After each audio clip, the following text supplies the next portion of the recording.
Buxtehude is the setting for the Brothers Grimm's Hare and the Tortoise fable. And it's a fairy tale return to Germany for Petter Solberg as he tops the FIA World Rallycross Championship table. RX returns to Estering for round 5.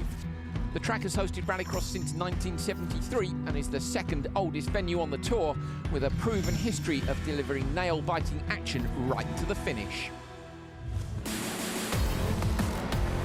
Petter leads the pack after his victory in the UK last time out, but the drama at Lydden Hill started well before Mr. Hollywood jumped on the top step of the podium.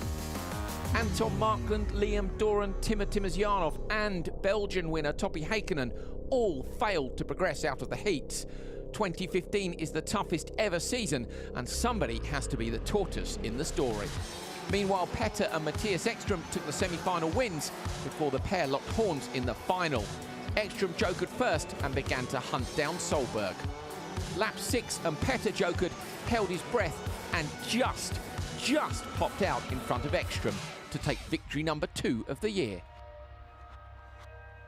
You know, nothing comes easy. You have to really fight for every single centimeter on the track, and Ekström wanted to win for sure. I think it was pretty close call in the end, but after start, which was not good enough, so I lost a little there. I knew Petter will joker on the last lap probably, so came out probably a car length short of being in front, but I mean that's how it is in rallycross. You have a very limited time, you have to be perfect from start to finish, and for the moment the competition is high, and still finishing second with 3/10 is surely not what we're dreaming of, but at least we're in the game and we are fighting for the win every weekend we go out there. You have to be on the case all the time, but fantastic victory. Petter tops the Drivers' Championship and dominates the stats all round with 6 heat wins, 3 semi-wins and 2 final wins. The good news for the rest is he is beatable. Johan Kristoffersen and Topi Heikkinen have proved that already this year, and with 9 races to go, it's still take your pick time. Teams-wise, Ford MSC narrowly lead SDRX in their Citroens, ahead of Peugeot Hansen in 3rd. Petter may be leading the championship, but one of the men he fears perhaps more than most is Swede Mattias Ekström. It's been a tug-of-war between the two drivers for dominance on the track, and here last year it went down to the wire in the final, with Petter taking victory by 0.005 of a second, the closest ever finish in RX history. We had a little bad start. We were running 3rd on track in the beginning. Then I think Robin and Petter were fighting a bit.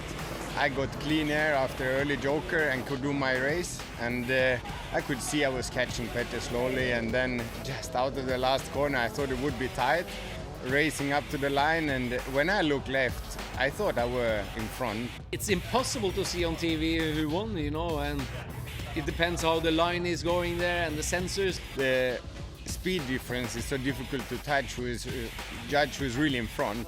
I mean, losing with these 5,000s, because I still believe I were the winner if it would be in a photo finish. In rallycross, it's the transponder that counts, and I blame my guys for having the transponder too far backwards in the car. I had the feeling I had won, but Mattias also had the same feeling, you know. 5,000 is a victory, and the taste of that win was actually even better when it's so close. He tried hard, I tried hard, and you know, we are sports people, we never accept anything less than giving 110%, and the best man comes out, and luckily this time it was me. Estering marks the return of the FIA European Rallycross Championship for Supercars. Following his victory at the first round in Belgium, Jérôme Grosjean then tops the championship standings and will be looking for a repeat performance here in Germany. The start was during like 2, 3, 4 corners with a lot of fight, and of course the car was a bit damaged, but I was focused on my target, which was to be fastest as possible and to win the race, and I was really pleased to give this to all the team, because it was a long winter of work all together, so it was a pretty start for a good season. Coming up, we review the action from Heats 1 and 2, the best of the action from Heat 3. It's crunch time in Heat 4, who will make the semi-final cut. We've got the Supercar semi-finals live, the live Euro RX Supercar final, and the big one, the World RX Supercar Final live. Here's the track preview presented by Ion Cameras. Well, the Germany track, Estering, second oldest on the FIA calendar, 952 metres, so one of the shorter tracks, and the surface split is 60% asphalt, 40% dirt.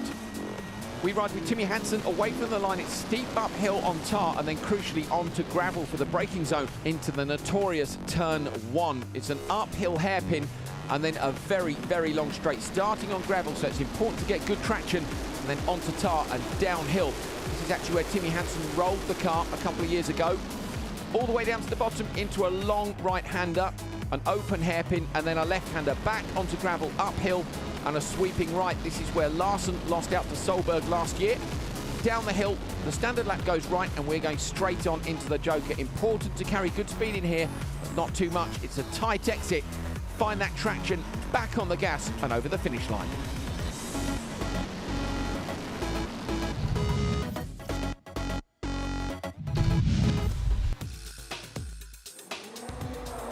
The Estering didn't take long for turn 1 to live up to its reputation. Jörg Jochel was the beneficiary when Walfridsson and Rajala came together in the braking zone. Walfridsson was excluded as a result. PG Anderson exited the Joker and saw a gap inside Paye. They touched and the resulting spin meant no one would trouble Hedstrom for the rest of the race. Race 5 provided a cracking grid lineup, but Liam Doran didn't make the start. He'd missed scrutineering and with it, the event. Timosyanov made a great start around the outside, but threw it away at the end of lap 1, in the process slowing the world champion, who was close behind. Kristoffersen took the win and set the benchmark time so far. Manfred Stoll was looking good for a win, having jokered early, but he dropped it at the bottom of the hill, leaving Ollie O'Donovan unchallenged for victory. Nittish and Holter battled for the lead from the line. Holter left the door slightly ajar and Nittish came out in front, taking the heat race win and third in heat 1. There was contact throughout the pack in the final heat race. Ekstrom looked to have got away unscathed, but at the end of lap 1, the car gave up in the Joker. Davy Genet took a comfortable win and with it the fastest time overall of the opening heat. The start of Heat 2 saw some big names trying to make amends in the first race. Ekstrom had a disaster with a second retirement in as many races, while Timosyanov took a win. The last corner Joker created several close calls in Heat 2. Rajala and Danielson went the Finns' way, while Dubourg pipped Holter in their encounter. In race 4, all the action was at the bottom of the hill. Karai span out of contention all on his own, while Ollie O'Donovan had a little assistance from Koen Pauwels in his brush with the barriers. Out front, it was Vaby who took the checkered flag. The quick boys really went at it into turn 1. Solberg got pushed wide by Rustad, who in turn left the door open for Linnerud to take the lead. Meanwhile, Hedstrom had a nightmare on the brakes and parked the car up a very steep bank. Solberg pushed hard. He couldn't beat Linnerud, but he pipped top Euro RX runner Tommy Rustad for second. The final heat race of the day saw another door-to-door start and very mixed fortunes for the front-running drivers. Timmy Hansen retired with mechanical problems. Kristoffersen looked to be on for a great time, but made an uncharacteristic mistake and span on the brakes into the Joker on the final lap. Genet was untroubled out front and made it 2 wins in 2 heats in Germany. Davey, a brilliant day today, maximum points, you're leading at the intermediates. What was the secret to your pace out there today? No secret, just I'm very happy for this first day. A good feeling with the car, new setup, just little, but change the car and the result is here. Just fantastic. Davy Genet at the top of the table then after day 1. Reinis Nittish is second, having 2 third places in the first 2 heats. Right at the cut-off point, Timmy Hansen is just in. Timosyanov is just out.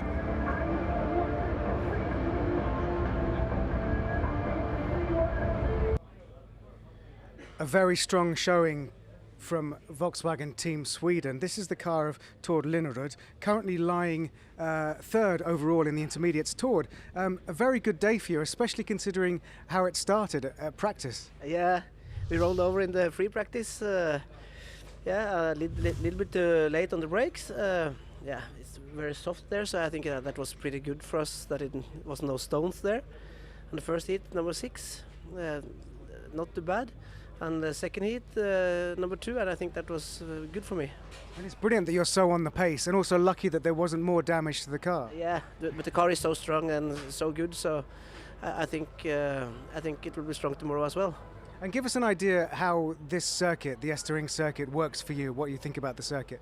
Yeah, I like it. It's always tough in the first corner and pretty fast downhill, and yeah, after that you don't want to lose your space, and yeah, just be calm and use your head. Use your head, and let's hope you don't end up on the roof again. Yeah, hopefully not. Okay, good luck, thank you. Thank you. Right, well, there's 3 cars in here because, of course, there's Veiby as well. Here on the right is the car of Johan Kristoffersen. Let's see if we can find him in the back room. He's probably looking at some data or at some spare parts or a new bumper. Here he is, or just looking at pictures on Instagram. There he is. Johan, it was looking good for a very strong finish until the Joker lap. Talk us through what happened with the Joker. I came too fast into the corner and just hit the left rear and had a spin. So, I mean, that's it. But Janine was driving really quick, and I tried to push as much as I could, and I almost had the same speed, and then I tried to catch up a little bit into the Joker, and it was too much. But it shows how good your Heat 1 was, that you're lying in 10th overall in the intermediates. Talk us through Heat 1. That was impressive speed. Yeah, I had a good start, and from there I pushed as much as I could, and then yeah, we just beat my time in the last heat, but P2 was good, and I think I'm 10th overall, like you said. So yeah, now it's just forget about the mistake I did today and push tomorrow. It's funny though, isn't it? Because this Joker lap is particularly technical. It's so slow on the way in. Yeah, you have to push into the Joker, and then you have to be so slow in the middle of the Joker. So you can lose a lot and you can gain a lot. So, but yeah, that's rallycross. You have to be aggressive in some places and smooth in some others. Well, let's hope that works for you in heats 3 and 4. I definitely know where the limit is now. Thank you very much. Tack.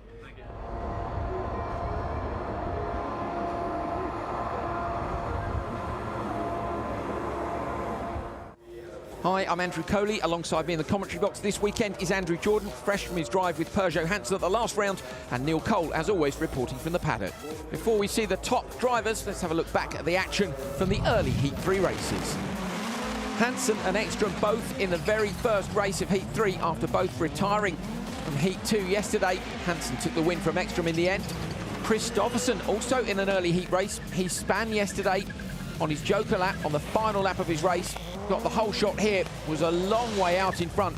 No one challenged him, but it was slippery track conditions. A win, but what was the time? Jerome Grosjean, the winner of the first round of Euro RX for Supercars, tried to go all the way around the outside of Markland. They raced all the way down to the bottom of the hill, and in the end, it was Markland that came out on top in the fight. Alex Danielson got left at the start in his heat race. It was a super close finish. Fabien Payet took it from Rajala. Andreas Bakkerud was lucky to get away on the inside of a very messy start. Stoll getting a clatter from Bakkerud into turn 1, Veiby going up the inside.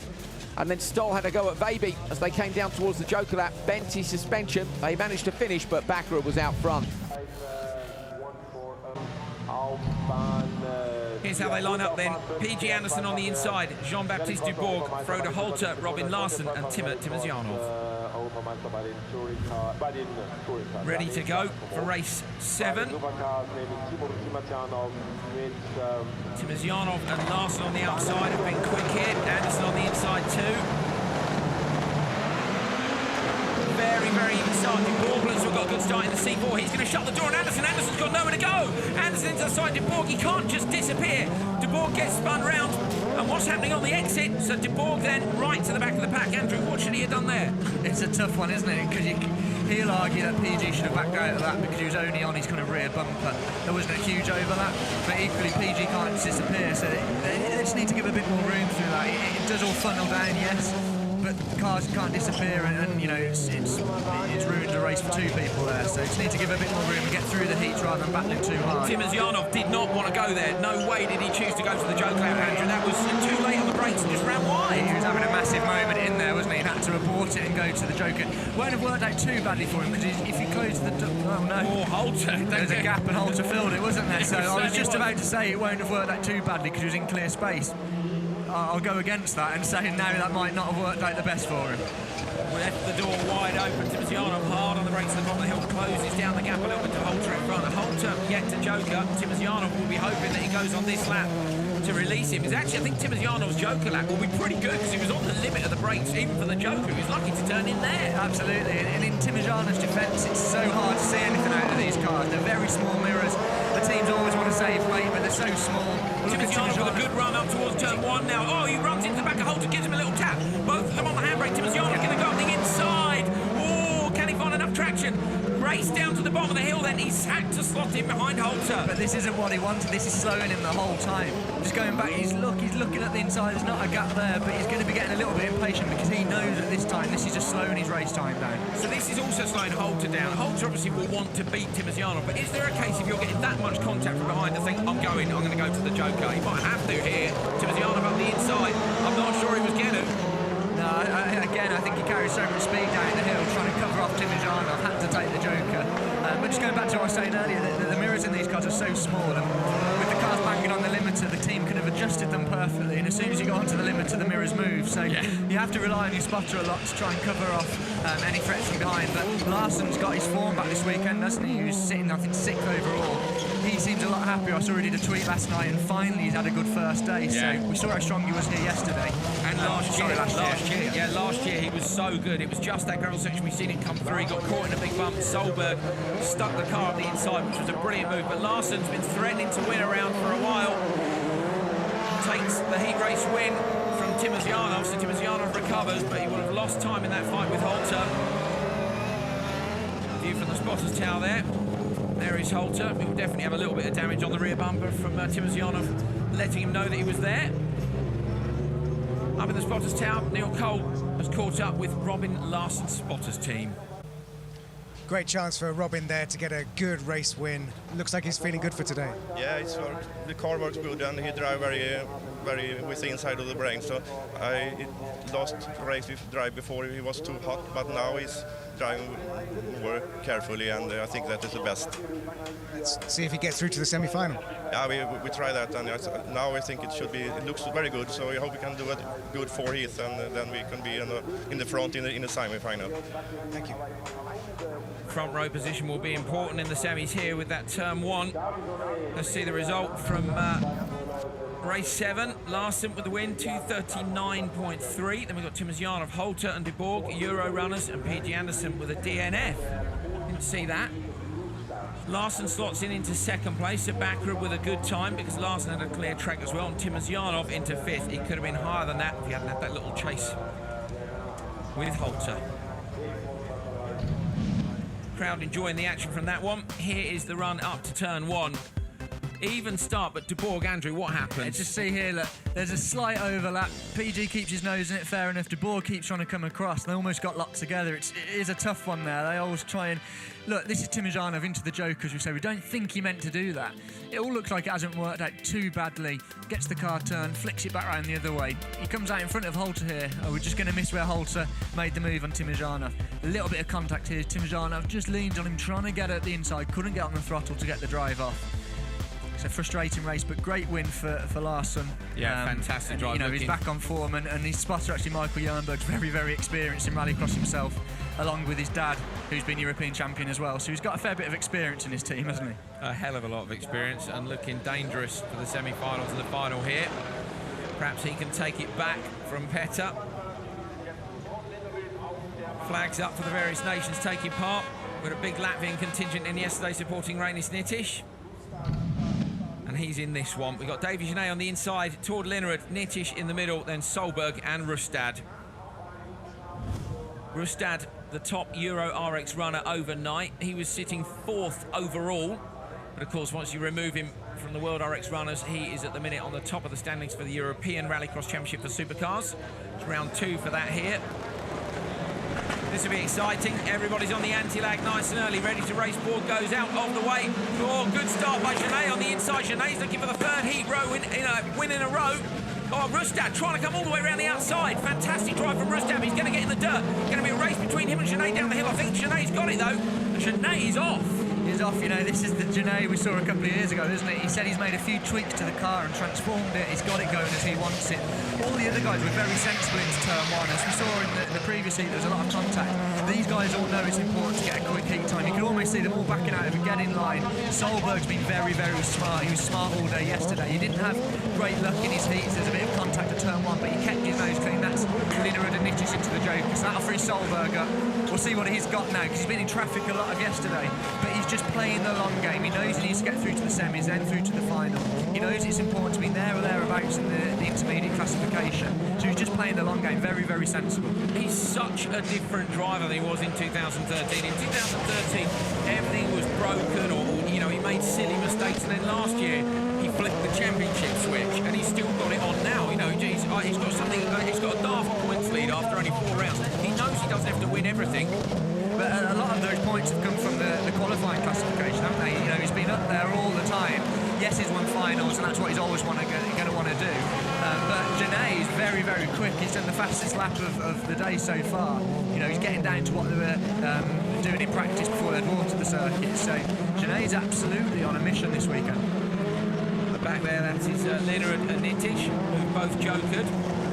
Once we see the other guys go in there, we'll have an idea of how this will play out. Linerud on a decent pace. Linerud rolled it on day one and only took off a wing mirror on one side and a couple of creases in the roof. He was really lucky to get away with that. Solberg to the joke. He carried really good speed. You can see him closing right down on Rustad. Too wide, he's gone wide. He's carried a bit too much speed in there, isn't he? But he's going to come out in front of Linerud and Nittish clearly, so that's worked out okay for him. Nittish trying to come around the outside. Linerud goes defensive on the brakes. Nittish's going to try and get the undercut on the exit. He's up the inside, gives him a tap, but not enough room. Solberg chasing down the front too. So Rustad and Genet. Look at Solberg when he dives on the brakes. He's so committed to everything. You know, when he commits to a pedal, it's on or it's off. Absolutely. Let's watch Genet now. If you can see, he carries good speed in there, gets the car turned neat and tight. He's going to know it's pretty wet in here. Hit his marker a little bit wide on the exit. That's okay, as long as he can get it turned, get the drive off. Fantastic job by Genet. Brilliant drive. Davy Genet, the Hansen team are pleased with that. Rustad gets second. Solberg's over the line in third. But Genet, is that enough for him to win the third heat? We think it is. Well, Neil Cole is in the Iron Spotters Tower. You saw the Peugeot Hansen team and how pleased they were. He's with them now, and we're going to hear their thoughts on another brilliant drive from Davy Genet. I don't know what you've done to Davy or that car, but he is driving brilliantly this weekend. We have given him special Swedish food this weekend, so he's really, really determined now. Now he's driving brilliant, and the test we did before to come here, it really suited Davy, and he's very confident with the car. We can see how he's positioning the car. It's very tight in every corner, and everything is just exactly how it should be. So really good day. It's great. Have you softened a little bit that car, because he seems much more comfortable and faster? We have worked a lot on the suspension and differential, so it have been, I mean, the points where we did in the test. So you have a point there. Thank you. Well, Kenneth Hansen there being a little bit coy about exactly what they've done to the car, which is fair enough. Whatever they've done, it's been brilliant, because Genet wins that race. Rustad second, Solberg, Linerud and Nittish. And Genet, fantastic job. That is fast enough for him to win Heat 3 overall. Away from the line, he got good traction, and as you say, Andrew, everyone was sensible. No one fired anyone off anywhere. Look at Solberg on the outside there. He braked nice and early, got it tucked in behind, playing the long game. Rustad was the brave one trying to go around the outside. Didn't quite pay off for him. Solberg trying as well. Are they all going to run wide in turn one? You know, that you can go into turn one last and come out first. Well, frankly, in his position, starting where he was on the outside, you've got to hope for that, or keep it nice and neat and tidy and get a quick heat time, which he did. He was fourth in that one, so it paid out for him. But Genet's on an absolute mission this weekend, isn't he? He is. Genet back to the form we saw in the 2013 European Championship. Great job by him. Let's have a look at the standings then for Supercars. Davy Genet, 150 points, tells you all you need to know. It's 50 points for a heat win, 3 in a row. Linerud, Nittish, Backrods, Solberg, Larsen, Kristoffersen and Markland. Stoll, Hansen, Timoziano and Munich outside at the minute. PG Anderson, Toppy Haken and Alex Danielson, Max Pusher.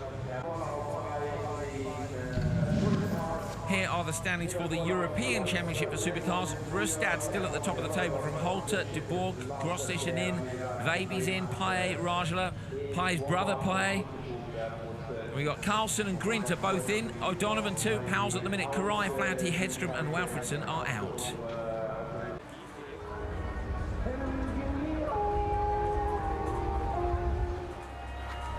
Well, we've got some great slow motion pictures where we can have a look at some of the different techniques for the tricky Estering track. Andrew Jordan, this is Nitish up into turn 1. Yeah, it's the treacherous turn 1, isn't it? You can see he's really trying to get the car turned. Then you can see it opposite lot.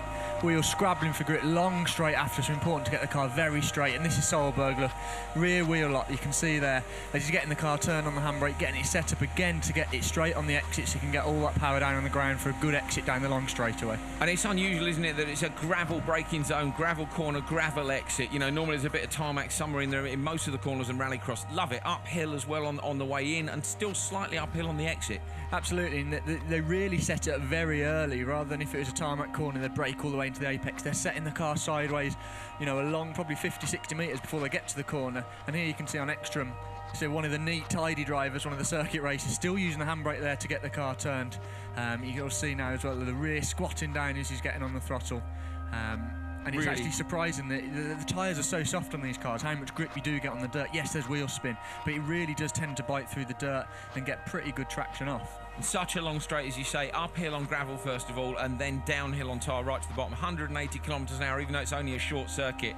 Now this is the second to last corner, again Nitish coming down the hill on tarmac. We've seen people going in there really slowly this weekend, more slowly than I think last year. Yeah, when I walked the circuit there's a lot of dust. You can see in the back of the screen there, quite a bit of dust offline, and so they're very, very careful to keep it on the racing line, so then it can help the approach into the left-hander, but a very tricky sequence of corners. Solberg to me looks the most confident through here. He sets the car up very early, like into turn 1, gets the car moving, and then he uses the car's momentum to help it turn through the left-hander. He's really happy to transition the car, isn't he? Yeah, come in on lock big time and then chuck it the other way. Grossischen in, current leader of the European Championship, of course, winner of the round back at Mete in Belgium. Through the left-hander, and again so close to the arm car on the left-hand side, there is no room for a mistake, and we've actually seen some people touch it. We've seen Davy Genet a couple of times touch it, and here's Solberg, look, so he's got the car moving. Look at the precision, look at his right front wheel just on that curb the whole way in there, and here you're going to see him left foot brake the car, so he turns in, you can see the front of the car still up in the air, so he's on the throttle, and then it'll dip there, his left foot brake straight into a bit of oversteer, so that's helped the car turn there. So by turning in on throttle, the nose is obviously up in there, then a big dab of left foot brake, gets the car turned, and again straightening up the exit as much as possible. Wonderful, wonderful shot there of Petter Solberg, the master at work, giving the car the very big send, and as always, fantastic pictures to have a closer look at the techniques involved in the World Rallycross Championship.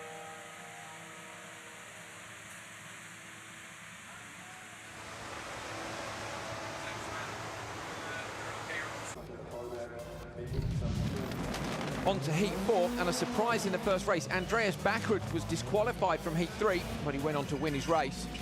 Munich and Danielson, teammates for Munich Motorsport, both had a great run in the second race. Despite contact at the first corner, which ended in a spin for Pusher, it was a 1-2. The next race and the drama really unfolded. Contact at the first corner. This was actually later in the race, not the first lap. O'Donovan slowed. We think a problem with his engine. Carlson tried to go up the inside, there was no space, and Karai climbed the barrier with his front right wheel and ended with the car on its side. He was okay, but the car wouldn't take the restart. Neither would Ramona Carlson. Dubourg was left standing at the restart. James Grint and Ollie O'Donovan had a decent fight on the way up towards turn 1. O'Donovan tried to go all the way around the outside, clipped the barrier, sent the dust flying. So it was Grint in the lead at this point. Here's another look at that. Grint learning, of course, rallycross, having come from a rally background.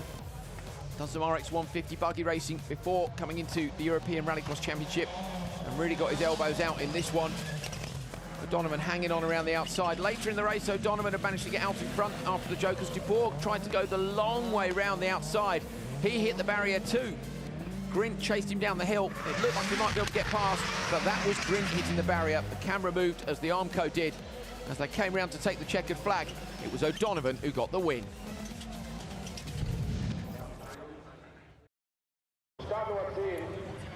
Well, the next ones are on the line for Heat 4. Johnny-Pekka Rajala, Matthias Ekström, Lucas Walfridsson, Jonathan Paye and Ole Christian Veiby. Matthias Ekström with not really a lot to lose or to gain here, so I mean I suppose he can just go flat out if he wants to and try and have a bit of fun. We saw him before the race. He's not over the moon with his weekend, to be honest. He had a couple of retirements yesterday. Let's see if he can get the job done here in front of the German crowd. Of course, he races in front of with DTM normally. Oh, baby! And Walfridsson goes round. Extra into turn 1 first. On the inside now, Rajala's trying to go on the inside of Veiby. Veiby's keeping it lit. Rajala gives him a little push wide in the Saab, and now he slots in behind him down the hill. That all opened up a treat, didn't it, for Ekström? Didn't quite see what actually happened. Lucky he didn't take out many more cars than that, because I think it was Walfridsson came across and he'd been turned sideways. We'll have to wait and see a replay. But now Ekström, you know, they're more at the track, so you can see what he's got now. He's got a clear space in front. We know he's very quick. We know this car's very quick in here. Now he's got a clear run. Free practice on Saturday. Ekström broke the lap record here, and then Solberg went out and broke the lap record as well. Those two becoming more and more competitive between them. So maybe Ekström will try and lay down a marker here, say what could have been. I would think so, yeah. That's Paye, broken suspension or bent suspension, I think. Yeah, as I say, we know how quick this car is, we know how quick Ekström is, so now we can really see what sort of lap times he's got in the clear space and what race times he's got compared to the quicker guys that are yet to come in the heats. We know they went testing recently. Just look at the front wheels the whole way in there, just small corrections, you know, in the car it'd be quite busy because it's going off the dirt onto the tarmac, but you can see the front wheels of the car just in and out of obstacle the whole way in there, just dancing it in on the grid. So we got a shunt we can see up in the gravel section on the run down to the Joker lap. We can see that from the commentary position. There they are, Walfridsson and Veiby stuck up against the wall. Red flag again. Oh yes, another red flag. Let's have a little look at a replay of that incident that's caused the red flag. So that's Ekström going through the shot. There's Veiby. What's happened there, Andrew? It looks like something might have broke because it just didn't turn, did it? And I think Walfridsson's going to come up here. It's double wave yellow that carries good speed in. Almost looks like he's going to run a little bit wide and abort because he thinks he's going to hit Veiby. Hits the brakes very hard, locks up straight into the barrier, but very, very odd to why Veiby went there in the first place. Lining up for a restart. Johnny-Pekka Rajala, Matthias Ekström. Walfridsson isn't going to make the grid. Jonathan Paye and Ole Christian Veiby, who might be carrying damage, we're not sure. There's the eye on spotters tower, looking down. They can see the grid from where they are. The Kristoffersen Motorsport team that run the Team Sweden cars.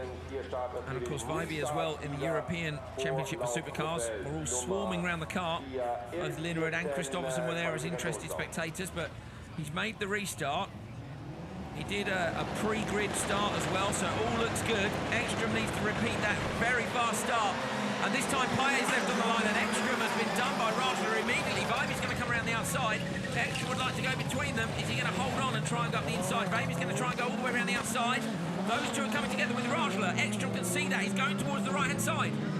Very, very close, though, and this is really frustrating for Ekström. He's looking at the inside. He's done Veiby. Can't quite get with Rajala, but Ekström's start just bogged. It went initially, and then he saw the car dip.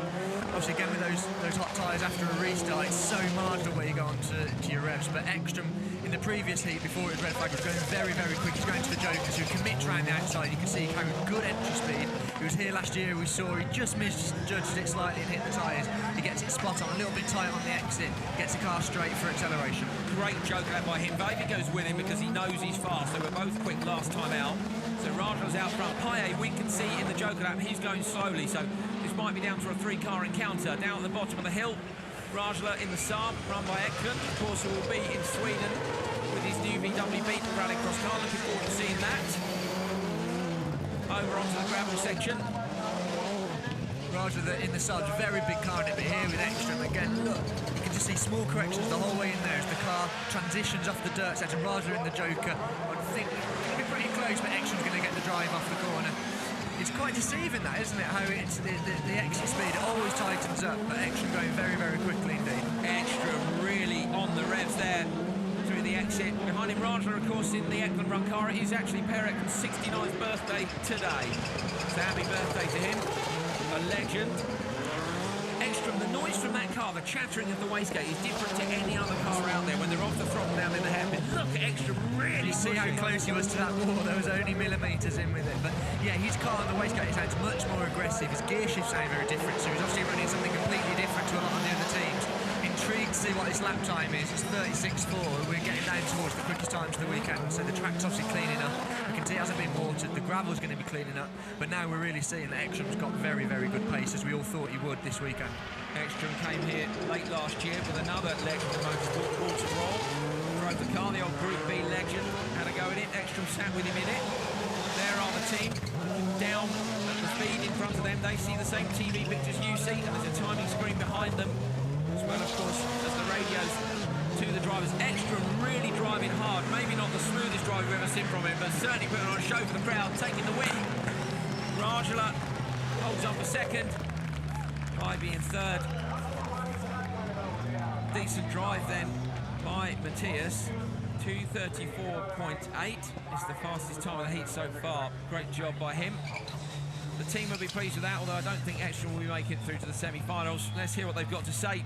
They're with Neil Cole now. So important for Audi to try and do well here at home in Germany, but really showing how quick Matthias can go in that car then. Yeah, when everything works like it should do, it works really, really good on the track also, and the times are coming, so should have been yesterday also, but yeah. Let's see the results from that one then. Matthias Ekstrom wins from Rajala, Vybe, Payet and Walfridsson, of course, who didn't start. Where do they slot in? Ekstrom fastest, 1.5 seconds quicker than Bakkerud. Good job by him, and the quick boys are still to come. Absolutely fantastic crowd. I think the biggest crowd I've seen here in the 3 years we've been coming here with IMG. But look, Ekstrom's car there, the second alongside the side. You saw it went and then just died. So the revs obviously died down. Vybe being brave all the way around the outside. Tries to close Rajala down, keeps on him, and then Rajala just edges him over, little bits of contact. Vybe keeps in. But look at Ekstrom staying out in the clean air, trying to get at the inside.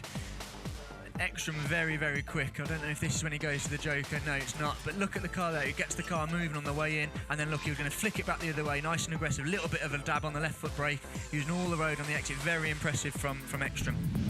Showing what might have been. Let's go with the next race in Heat 4. Heikkinen on the inside, Grosjean, Hansen, Holter and Fabien Payet. Heikkinen needs a good run here. We think he's 14th. Once you take the Euro runners out of the overall qualifying, one in Belgium, missed the semis in the UK. Hansen in the middle will also be after a decent time. Of course, Grosjean, one of the front runners in the European Championship. Great start by Grosjean. Hansen gets in front of Holter. Holter, I think, backed out of that. Hansen trying to send it in. He's been hit. Holter, who was really cautious, is going to come out of this alongside Grosjean. Holter was just patient there, wasn't he? He hasn't quite got it done. I don't know if he had a problem on missed gear or something, but Heikkinen came back at him as well. It looked like Holter had just played it absolutely spot on. Nice and neat and tidy as they were all battling out wide in the dirt. I think Holter might have something bent on the car. Yeah, you can see. That's going to hold up Hansen as well. So Hansen, look, has held him up massively there. Hansen really needed a quick heat time. He's had a pretty tough weekend. Hansen straight to the Joker, followed by Fabien Payet there. So he's having a bad lap, Hansen. Obviously, he's lost time whichever lap he takes. But do you then think, well, I'll go to the Joker now because this lap's spoiled anyway? Would he have made that decision himself? You might as well just get it done, so then you can press on as hard as you can for the next 3 laps without having to worry about taking the Joker. But Janin in the lead, you know, Heikkinen's going with him, but he's been really, really impressive this weekend, hasn't he? Or so far this season, he's leading the European Championship. He seems to have fitted in really well with Andy Scott's Albertech team. It's really good to see that they're getting some, getting some rewards for all their hard work. They've had some brilliant results, Albertech Racing. Grosjean leading the European Championship, Andy Scott leading the British Championship. Then Julien Febvreau, the French F1 commentator, used the car last weekend in the French Rallycross Championship. Albertech just taking a totally different approach to this year. Going really well. Heikkinen must get a good result here. Hansen behind him too. Hansen with problems yesterday, retired from one of the heats. Got to keep pushing. It's been a tough weekend, but the speed's obviously there, and he'll know that because David Genet, his teammate's leading overall. He's won all 3 heats so far, so it's just one of those weekends. Very frustrated for Timmy because car problem. There's not a lot he can do about that. When your own teammate is having a mega weekend and you're having a shocker, what does that do in your head? That's Holter going slowly. Oh, Grosjean in around the outside of him, goes to the Joker. He didn't have a choice. I played that fantastically. I don't know whether he committed down there he was going to do it, but it worked out fantastically because he just carried the speed in all outside, didn't have to adjust his line for Holter being slow then, he's come out in the lead. It's a fantastic job. So yeah, going back to what we were saying about Hansen, does that then play on your mind if your teammates are doing really well and you're not? It's tough because it kind of rubs salt in the wounds of what could have been, because you know the potential's there in the car, and when we've seen Tim is as quick as anyone this year, so it is very tough and it's frustrating, but you know him and his family have been around Rallycross many number of years, and they'll know that it's the way it goes, and he's got to keep his chin up and work hard at it. Double wave yellows there for Holter, who's actually pulled off the track now. Won't make any difference to these guys. They sweep through the last corner. Great race win for Cross Section In, with Hakkinen just behind and Hansen.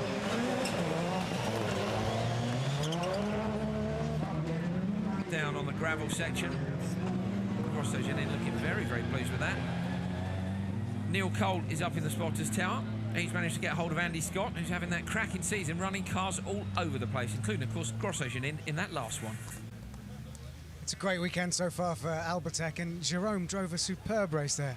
Yeah, obviously he's had the speed all weekend, and for one reason or another we've been in the wrong heat at the wrong time, but we had every confidence once he took the start there he could bring the race home. I mean, fantastic job from Jerome. And we could see what it meant to you when Toppy came out of the Joker lap behind him, and you knew that that was pretty much it for the win. Yeah, obviously Top is a great guy and really fast, so you know we've put a mark down there just how quick Albertech and Jerome are, so here we come, finals. And he's the Euro RX Championship leader as well. Yeah, absolutely. I mean, it's been a tough weekend so far, but hopefully the time with that race will get us a good grid position in the semis, and we can progress with a bit of luck to the final. Well done, Andy. Thank you. Thank you.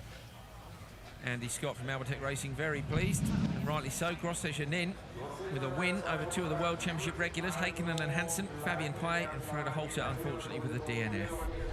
There's where they slot in. Good time by Cross Section In, goes in second, Hakkinen third, but Matthias Ekström, what might have been.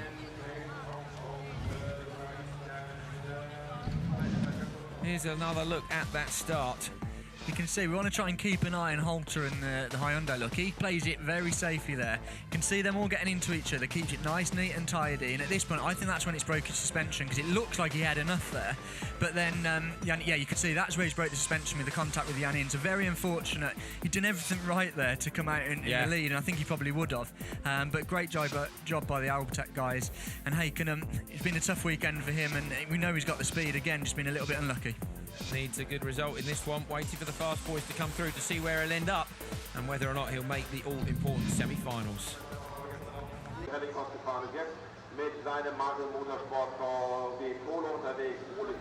Estering also sees the Super 1600 and touring car classes return for round 3 of their respective championships. Christian Szabo took victory in Portugal for round 1 of the 1600s, but Yanis Boumanis hit back in Belgium, taking a well-deserved victory and sits 10 points clear in the championship. I'm always thinking about the points now.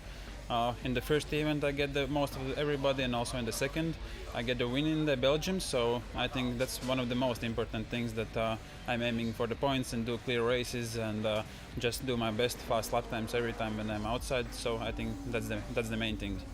Last year it was only the first time when I was in here and I won, so it's good memories from here, and as well before this season starts we also had the tests here, so I think I'm ready for here, and it's a really nice track. I enjoyed the first corner, and all the track is a lot of fun to do, and also for the spectators. A lot of Latvians come to here to support us, so it gave extra power for me. If you do one mistake and you don't get the points for the heats, then it's big step back, so it's that's why I'm really looking forward to see what the other drivers are doing, and also the Borg, and who is also 2 times on the podium, as well Russian driver Lindemann, who had a mistake on the previous event. Everybody can be really fast in here, so I will be careful and try to do as well more points for me. Fredrik Magnusson started the season with a victory in the first round of the Touring Car Championship, while his namesake Fredrik Souston crossed the line first in the UK, taking the spoils in round 2. But for both Fredriks, the victory was marred by a very poor performance in the other rounds respectively, and this has rewarded the more consistent Anders Bratton, who took 2nd in round 1 and 6th in round 2, resulting in a 7-point championship lead for the Norwegian. I think it's really good because I work really hard, but The two first round we were really unlucky. Something we start with a black flag and everything goes really wrong. But we don't stop fighting, and now we are in the first place, and I think we will. Yeah, we hope to be there after this week also. My plan is to take the starts, have really focus on the starts, and try to be first in after the first corner. So then I have maybe a chance for. But I'm not going to take any chances or risks. I'm going to take so many points that I can do. I need to focus on that and be smart, not go for the crashes, and be smart, be happy with the second place sometimes, the third place, and just take some points.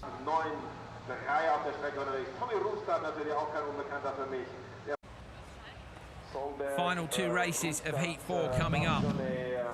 Manfred Stoll, Tord Linnerud, Reinis Nittisch, Timo Timosjanov and Johan Kristoffersson. That is quite a lineup of the world's best rallycross supercar drivers. Timosjanov, who did well in free practice but then stuffed the car in the wall on his own. Kristoffersson, who span yesterday on his Joker lap. Even start, good on the outside for Timosjanov. Stoll is all the way on the inside, could capitalise from this. Nittisch get hit from both sides. Linnerud is going to come through in third, I think, into the dust and for the run down the hill. And when they appear, it is Stoll who's managed to take advantage. They all seem to be getting a little bit more feisty into turn one, don't they? All leaning on each other a little bit. Linnerud again, he was the sensible one. He tried to duck out a bit nice and early to try and keep it nice and tight, which I think as the weekend progresses into the semi-finals and final might work out, because I think they're going to be even more aggressive into turn one because the position's so crucial then. Well, Linnerud, I think, has gone straight to the Joker lap, and Linnerud as well, currently sitting second overall after Heat 3, so he needs a good run. I mean, he could have a disaster, but if he has a good run here, he'll be right at the front, and that's so important for turn one in the semis. Absolutely, let's not forget, he rolled the car earlier in the week, in warm-up, or in practice yesterday.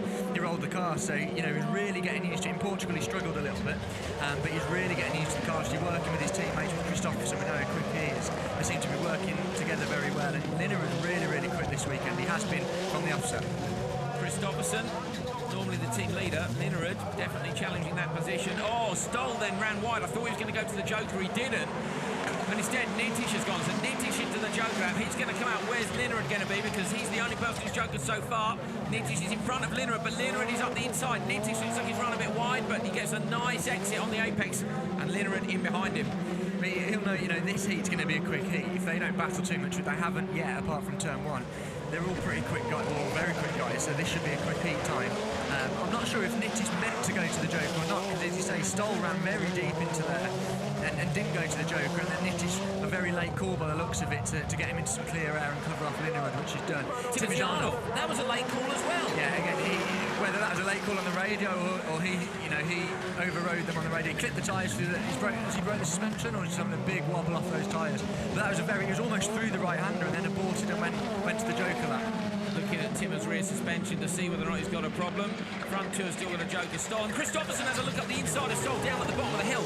Was that serious, or is that just showing yourself in the mirrors? I think he was just struggling to get it stopped. He's going absolutely very, very quickly. 36.3, quickest lap of the heat so far. So there's not a lot he could do. He's got to follow Stoll, obviously. They've both got to go in. Shame for Kristoffersson in some ways. Could have done with Joker in earlier on, making that time up. Nittisch is going to come from the other side. Stoll, Nittisch, Kristoffersson, Linnerud. Really close.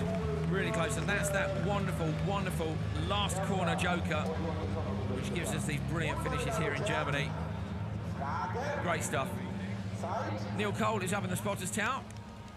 He's with Team Austria. And of course, Manfred Stoll has just won that last race for them. Superb drive by Manfred. The car and he seem to be locked into this circuit. Yes, he's getting more confident now with the circuit, and also with the problem we still have on the car. It's strange to say, but we really don't have 100% power, so it's incredible what he is doing with his driving to keep all the guys behind him. So he's driving, I think, 120%. Thank you very much, well done. Thank you. See the result from that one. Manfred Stoll, apparently with not 100% power, doing a great job from Nittisch, Kristoffersson, Linnerud and Timosjanov. So Manfred slots into second place. Ekstrom still the pace setter for Heat 4 so far. can have another decent look then at what happened away from the start. Again, it was a pretty even start, wasn't it? But look at Linne Rodet. See, he braked out of it. He didn't want to get sandwiched into it. And here, turn one, they're all bouncing off each other a little bit. Just look how much that moves Nittis's car from not a huge hit. Didn't half move the car around a lot. Linne Rodet, you can see on the inside, trying to play it clever and get at the inside. Couldn't quite get enough drive off to come out in the lead. Came off out in third, so it played out for him very well. This is close to Timojanov and Nittis rejoining in front of Linne Rodet. Obviously, then the last two had taken their Joker lap. This was on the last lap, yeah. So Kristoffersson had just set the fastest lap of the race. You can see him closing up. There's not a huge amount of overtaking places, and they both had to take the Joker on the last lap. So we knew it was going to be a pretty quick heat, and a good win for Manfred Stoll. Final heat race of Heat 4. Davy Genet, 3 heats, 3 wins. Tommy Rustad, Petter Solberg, Robin Larsson and Anton Markland. Rustad then, the only Euro runner in this one. Currently, if he was taking part in the World Championship, he'd be qualifying second overall. So a mega weekend for Rustad. Who's going to be sensible and who's going to take a risk? Oh, great start by Rustad and by Larsson. Solberg's going to have to back out this. He has the door shut. Solberg goes tight to the inside. He's hoping for problems. Genet has been beaten into turn 1. Rustad's going to come out of this in the lead. Genet's going to come out in second. I think Solberg third, but sideways for Genet. Has he found enough traction, or is Petter going to get past down the hill? He's not. Petter's a long way back. Oh, Markland has a look at Larsson, and Rustad, the front-running Euro driver, beats all the World Championship drivers to the bottom of the hill. Again, we see the tight line paid off there, didn't it? And Rustad looked like he got initially the best jump off the line, but then Genet came very strong in the second phase of the start and actually got back past Rustad, but it carried a bit too much speed, and Rustad was very smart, kept it tight. Larsson, the only one to take the Joker. I think that's wise from Larsson. We know how fast he is. Didn't get the greatest of starts after turn 1, so he's gone straight to the Joker, get himself some air. The dust starting to hang on the back of the circuit now. Will that affect them too much, Andrew? Oh, I wouldn't think so, but it's easy for me to say in the commentary box. Yes, so yeah. I'm not doing over 100 mile an hour down there, but it's going to be interesting to see if Genet goes to the Joker here. He's going to want to try and get 4 fastest times out of 4 heats, isn't he? Is he being held up by Rustad? We don't know. He looks very, very strong. Wouldn't mind betting he's going to go for the Joker this lap, or is he going to play it safe? Solberg was waiting there, wasn't he? You could see he was almost there and seeing if Genet went or not. But Solberg, we saw last year, he was so quick through the Joker, got the car turned so well. He's going to come out in front, very close to Markland. Markland's on the inside of him, but he's managed to get past Markland's on the inside though for the run down the hill. I think Petter's got that done. So Petter and Larsson have both jokered, and of those, Petter's coming in front. Petter looked to have the measure of these front 2, but I think Genet is faster than Rustad, and he's been held up. I think he is, and he needs to Joker now, because if he wants any chance of covering off Petter, he needs to Joker now. It's going to be hard for him to whether he commits, because is Rustad going to go? He's gone. So Genet goes, Rustad runs wide. Genet with great speed into the Joker, but Petter's going to get him. Genet's coming out the Joker now. Petter's going to come out in front. Is Markland going to get Genet as well? Markland's coming up the inside, sweeps across the front of the Frenchman. Genet is now down in third. Markland has yet to Joker. Is that going to compromise Genet now trying to chase Solberg? I think it has. It hasn't worked out great for Genet, has it? Whether he should have gone a lap earlier to try and cover it off, because he's dropped back a fair bit. Solberg's obviously going to come through and win this. He looks very, very quick. But a 36.4, so a tenth of what Kristoffersson did in the last heat. Rustad continuing to lead, but still has to Joker. Shake of the head from one of the spotters. Rustad into the left-hander. He's going to try the commentary. I think Genet's had a shunt up on the top of the hill. You can see double waved yellows. He's got going. I can see. So Genet, the current championship, the qualifying leader, Genet with the whole of the front end. In this race, broken rear wheel for Genet. He's got to make it through to the finish. Larsson spins. He's trying to get through. Genet's trying to come round to the finish. He will still get the top qualifying position. Even if this is a disaster, over the line for Genet, makes it at the death. Larsson comes through too. The crowd go mad. Hans and Peugeot, they don't know what to do. They don't know what happened. We didn't see that up there. There must have been contact up there, or whether one's gone off and the other's collected it. It's very narrow up there, but a bit of a disaster for Genet. Luckily, he's had 3 fantastic heats, so he'll be very strong, obviously, going through. A fair bit of damage with not too much time for the guys to repair that. Rear left corner hanging off. Larsson slamming the door. Crowd enjoyed that, we did too. Another great run up at Estering. Here's the results. Petter Solberg takes the win from Rustad, Markland, Genet and Larsson lucky to make it through. Maybe we can have a look at some replays and see whether or not we managed to see what happened in the background. So here's the replays from the start, up towards turn 1. So look at Genet, so he's kind of in the pound seat there, but he's trying to cover up Larson because you can see Larson's gone on the outside. Rustad plays it safe up the inside. And there, it looked like Rustad was holding Genet up a little bit. So is this, are we going to see the crash? I think this is the last lap, isn't it? So let's keep Genet. Oh, yes, it was. Larson. So very big impact for Larson there. Nothing he could do about it. Keeps his foot buried on the throttle to spin it back round. But whether Genet clipped the inside wall, which then fired him straight into the wall. We saw something similar with Vaby earlier on. This was amazing. Then Larson spins it, probably because it looks like his rear left is hanging off too. And Genet manages to come through, the two of them making the finish with crippled cars. But Genet taking some risks with the barriers. We've seen him tap them a couple of times. That's the heats done. Let's see how it's all played out for the drivers in the World Rallycross Championship. Davy Genet, top qualifier from Solberg, Nittish, Linerud, Kristoffersen, Stoll, Markland and Larson. Then we've got Timmy Hansen, Bakarud, Timozyanov and Munich making it through to the semi-finals. I think that's the first time he's done that. Hakkinen hasn't made it again. In fact, PG Anderson hasn't either, so neither of the VW Markland cars through. Pole in semi-1 is Davy Genet. Pole in semi-2 is Petter Solberg. European Championship for Supercars is here, of course, as well. It's their second round this year, and this is how they split up for the semi-finals. Rustad then with TQ, top qualifier. Grosjean, the winner last time out, in second. Then it's Vaby, who had that great fight with Grosjean in Belgium. Dubourg, Rajla, Holter, both the Paye brothers. O'Donovan makes it, Grind makes it for the first time too. Hedstrom and Pauls. Ramona Carlson and Rika Tarko unfortunately not making it through. Rustad will be on pole in semi-final number 1 with Vaby alongside him, and Grosjean in semi-2 with Dubourg next to him.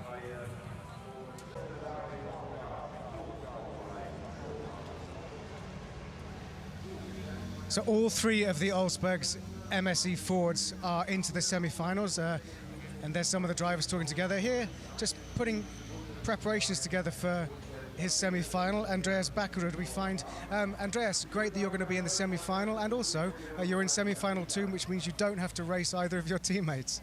Yeah, that's very good. You know, FIA was putting a hard decision on me, so I feel bad of that. I just want to be in the top. I feel I deserve it after a good weekend.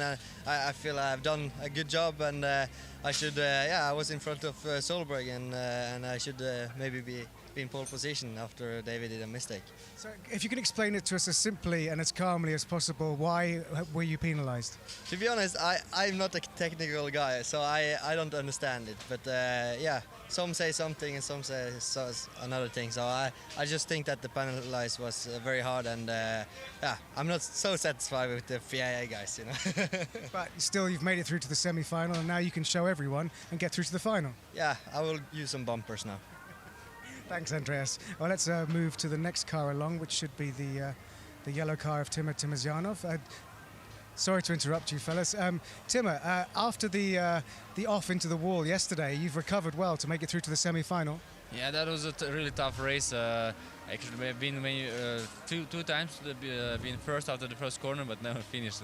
So the heat from free was really bad because I was leading with a good gap, but missing the braking point down the hill.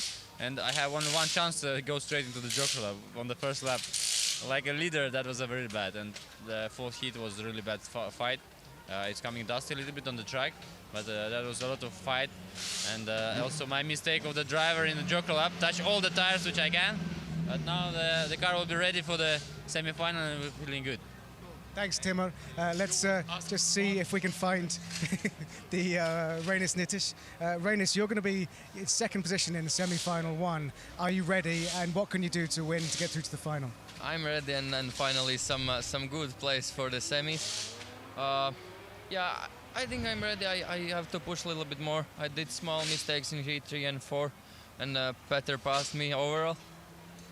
I have to drive faster. That's all what I have to do for win. And the key is good start. Key for the win is good start, and I have to challenging Jenny, who is inside of me, and we'll see. And of course, you've got to get turn 1 right. In one word, what's turn 1 like? Mess. Mess. You know, everybody are pushing hard there, and that's how it is there. But Good luck. Thank you very much. Thank you very much. See you.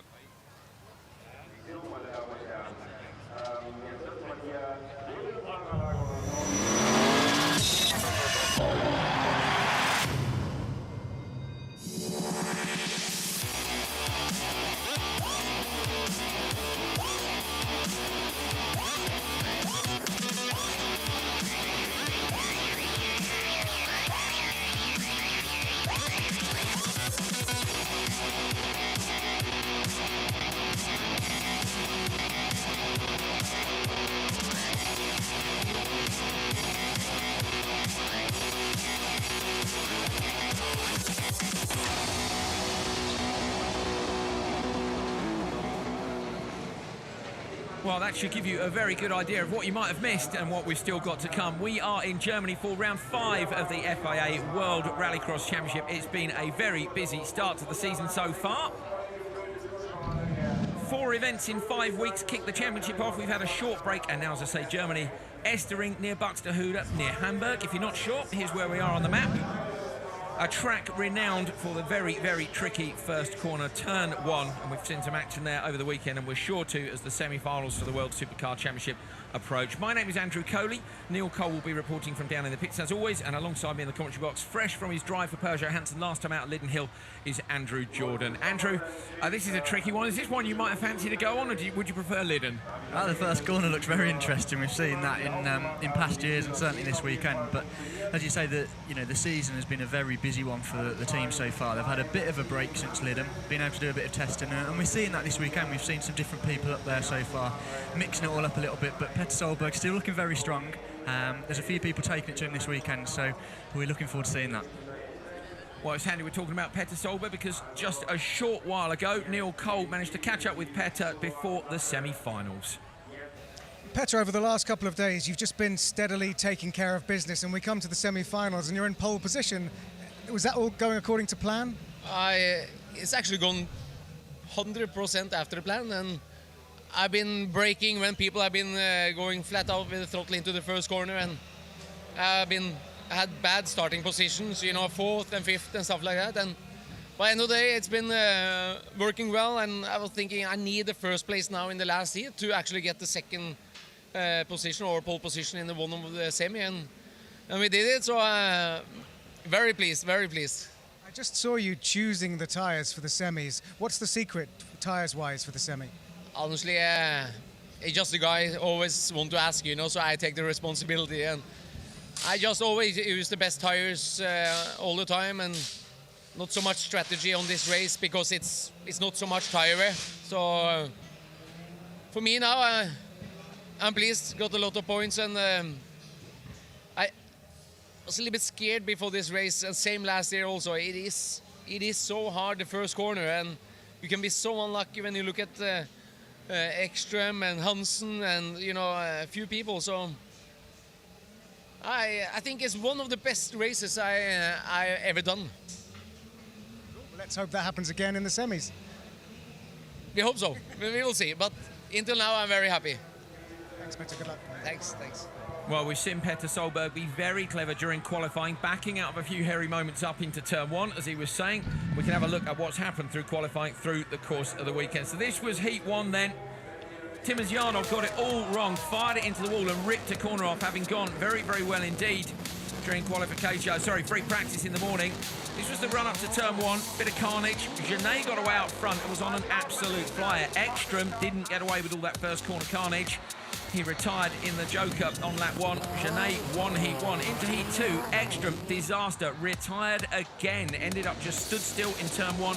Mechanical issues. That was Solberg getting pushed wide. Again, just somehow kept himself out of trouble, kept himself still in the fight. Wonderful shots from our drone up above. See down into turn 1, Rainis Nittish. Again, Genet on the inside. Genet got out front. He had a clear track. He flew. His teammate Hansen, meanwhile, ended up pulling off. A retirement for him was not a great finish to day 1. More contact on the run to turn 1. Backward on the inside here with Stoll around the outside. Stoll got pushed wide. He then went up the inside of Vibey. Bent Vibey's suspension with that move, but the door was left open. Backward and Stoll up towards the finish line. This was Dubourg, shut the door on Anderson. Anderson wasn't having any of it, maybe a little bit naughty, stayed in the throttle and pushed him round. Timmers Yarnov recovering in that heat. And then onto the quick boys. Rustad, far left-hand side. European qualifying going absolutely fantastic for him. He would have ended up right at the top of the World Championship qualifying. Not so good for Tamas Karai. Managed to mount the barrier up at turn 1 and ended up with the car on its side. That was James Green tapping the barriers. He had a great fight with Ollie O'Donovan in the restart from that race.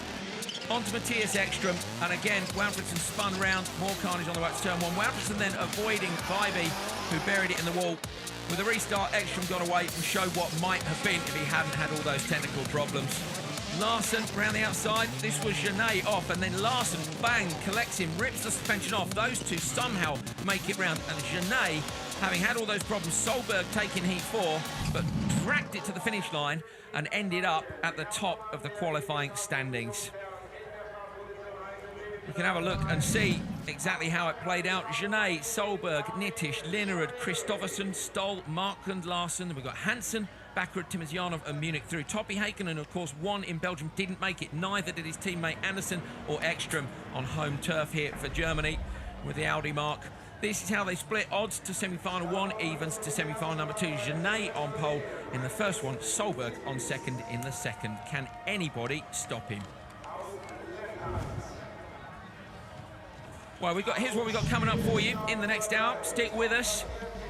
First of all, of course, we've got the live Supercar semi-finals for the World Championship. 3 go through and 3 go out in each. Lots more to follow, of course. European Supercar Championship final we'll have for you. You're going to have Super 1600 and Touring Car highlights 2 for some of you. So you'll be able to catch up with exactly what's been going on. Neil Cole earlier on the grid also managed to catch up with the pole man from our other semi-final, Davy Genet. Let's hear what he had to say.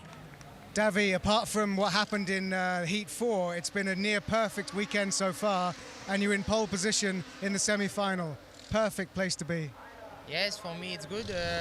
After fourth heat, I have the pole position for the semi-final, and maximum point for the championship is very important. But now I must make the job and finish the race. It's obligatory. And because of the way that turn 1 is here, Estering, you're in the clear air to get through turn 1. Yes, the first corner on this track, it's very, very important. If I exceed the first corner first, I think it's good for me. But now it's a race, it's a rallycross, so good luck for all people. Thank you very much, good luck. Thank you. Good luck, I think, mostly for Genet as well. Genet, it's been learning English all winter and has done a fantastic job of telling us about what's coming up in turn 1. Let's have a look then. Genet, you can see sitting on pole. We'll have a look at the entire lineup for the first of the semi-finals. They're ready to go. On pole, Davy Genet saying how important it is to get to turn 1 first. Rainis Nittish alongside him. Row 2, Johan Kristoffersson and Anton Markland. And row 3, Timmy Hansen and Timo Timosyanov. Teammates last year, of course not this year. There is the spotters tower in the middle. You can see Kevin Hansen hammering his hands down. That's Kenneth just to his right. They're spotting, of course, for Timmy and for Davy Genet. Both the Peugeot Hansen cars in this one. The start is crucial. Great start by Kristoffersson on row 2, but they're going to close the door on him. Nittish out wide into Markland. Markland's off on the way down to turn 1. Is the car broken or not? Genet makes it down into turn 1 first with Kristoffersson second. And Markland has stopped. Markland has stopped, and so has Nittish. 2 cars out straight away. Are we going to see a red flag or not? Genet won't want one. He's out in front. Kristoffersson, Hansen and Timosyanov. That was 3 to 1 wouldn't go. I think Kristoffersson got the best start out of the blocks there. And it was almost then as Genet and Markland started to come across to take their lines. Kristoffersson was there. Lucky he didn't take out more cars, but very, very unfortunate for Nittish and Markland. Genet, I think, as he said in his interview, if he could get the start and get through that treacherous first corner, he's got the pace to win this, definitely, and he's in a very strong position to do so. Timosyanov's gone to the joker lap first of all. So Genet with Kristoffersson there, we can see Nitish's car not really in the way, and I mean it is one of the only overtaking opportunities. If they're going to do it now, they're going to have to do it via the joker. And to be honest, these 3 are far enough out in front. Timosyanov was at the back of the train anyway. They've just got to keep it clean, surely. Yeah, this could be a very, very good race for Timmy Hansen. He's had a bad weekend, you know, he's struggled with reliability. He's just not been very lucky all weekend, but could he do, like he did in Hockenheim, come through from a very hard Saturday and Sunday to actually, yeah, he goes to the Joker, he's trying to get into clear air. He thinks maybe he's getting held up a little bit, but is he going to make the final like he did in Hockenheim after a very tough weekend? If he gets out in front of Timosyanov, he might well do. There he is. He's managed to get out in front of the Russian driver. Timmy up towards turn one. There's Timosyanov chucking it in from a long way back. And out and away down the hill. Now, I think coming onto the braking zone, Genet and Kristoffersen there looked to me like they were both going towards the Joker. I think they just left their braking a little bit too late. Timmy there's had the opportunity to take the Joker lap. Are they going to have made enough of a mistake for him to get in front of Kristoffersen or no? I think Genet is going to be very hard to beat. He's been very quick all weekend, obviously, and his lap times on this are very impressive. So, Kristoffersen, it's a funny one to look there because they carry so much speed in. It looked like there was going to be contact. Kristoffersen was trying to cover off Timmy there, which he's done, no problem at all. But Genet, I think if he keeps his neat and tidy, they'll be on the radio to him. Keep him updated with split times, but also just not make a mistake. Keep it nice and neat and tidy. He's 100% got the pace for this. So he's the only one yet to Joker. Kristoffersen was right in his tail as they went into the Joker, but of course that's because he's braking later and carrying more speed in. The real gap was very short. Do you send Genet now or not? It's a tough one, and that's on the, you know, the spotter. Maybe to play it safe, you do. He's going, yes, yes. Genet goes to the Joker. This is it then. This is who's going to go through for pole in the final. Genet's super tidy on the handbrake. Comes around the left and the right. He needs to find traction here. Kristoffersen's flying up the inside. Genet's going to shut the door. And Kristoffersen can't pass because of the double yellows, and I don't think he could have anyway. No, I think, as he said, to play it safe, they've done a great... Genet. Bit of a tank slapper, but holds on to it. But to play it safe, Kristoffersen looking very race, isn't he? Genet needs to cover that. Kristoffersen can see the car squirming about on the brakes. But just to play it safe, get track position. It's not about heat time or final time. It's all about positioning. It's the top three. And I have to give a shout out to Timosyanov. Yes. He set a 36 dead. That's nearly the fastest lap of the weekend. He's been quick from the offset yesterday morning. He's just been a bit unlucky again.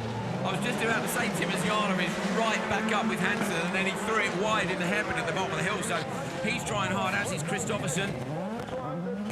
Exciting stuff, but these three I'm pretty sure are going to go through. A little bit of a slow exit there for Timmy Hansen. Timosyanov's right up behind him again. They pass now down behind us in the commentary position, down towards the hairpin at the bottom of the hill. This is the last lap. Genet wants to go forward and take the pole position. Kristoffersen a little bit wide there. If Genet's on the front row with Solberg, can he do it, Andrew? I think he can, because he should start on pole, I believe, with this being the first semi-final. So I think he's 100% got the pace to. We'll have to see what the first corner brings. Genet then goes through to the front row of the final behind Kristoffersen, Hansen and Timosyanov just missing out. Great drive by Davy Genet, winner of 3 of the heats here, and could maybe have won the 4th one as well, were it not for a little bit of bad luck in his final run. Tore a wheel off, but they got it back together, and that's the result. He's won the first semi-final. Neil's in the spotters tower. He's with the Hansen team now. We can see how pleased they are. So 2 cars into the final. That was a pretty good semi-final for you guys. Yeah, it has been a hard battle for Genet. Very clean and easy run, except the last heat. For Timmy, I've been quite hard, but now both of them in the final, so it feels great. Especially if you think back to this morning, did you imagine you'd be in this position? No, not really. It looked quite dark for a moment. I said some bad words, but you know, we can always come back. Very good. See you in the final. Yeah, see you in the final. Well, they did something right, didn't they? Because they've managed to get both of their cars through. Here is the result from semi-final number 1. Davy Genet takes the win from Kristoffersen, who was flying, and Hansen. Timosyanov in 4th, and then Markland and Nittish, unfortunately, didn't make it any further than turn 1. Well, as Nittish is being recovered, we can have a look at some of the replays from semi-final 1. So let's keep an eye on Kristoffersen there in the middle. Genet starts coming over to take his line. Kristoffersen's there, then there's big contact with Nittish and Genet, which then fires Nittish off into Markland. Look here. So watch the fiesta there. Big contact with Markland. Nothing any of them, you know, that was just one of those things. You can see the dampers come straight through the bonnet. Strut up through the bonnet, so that was an absolute disaster for Markland. And Nittish, I think his front wheel was broken on the front corner of Genet's from the way he was fired sideways into him. So Genet, lucky not to take any damage himself. This was through to the checkered flag. After the jokers played out, they all took defensive jokers and held their positions. Decent crowd here, enjoying a spot of snacking in between the semi-finals. Good for them.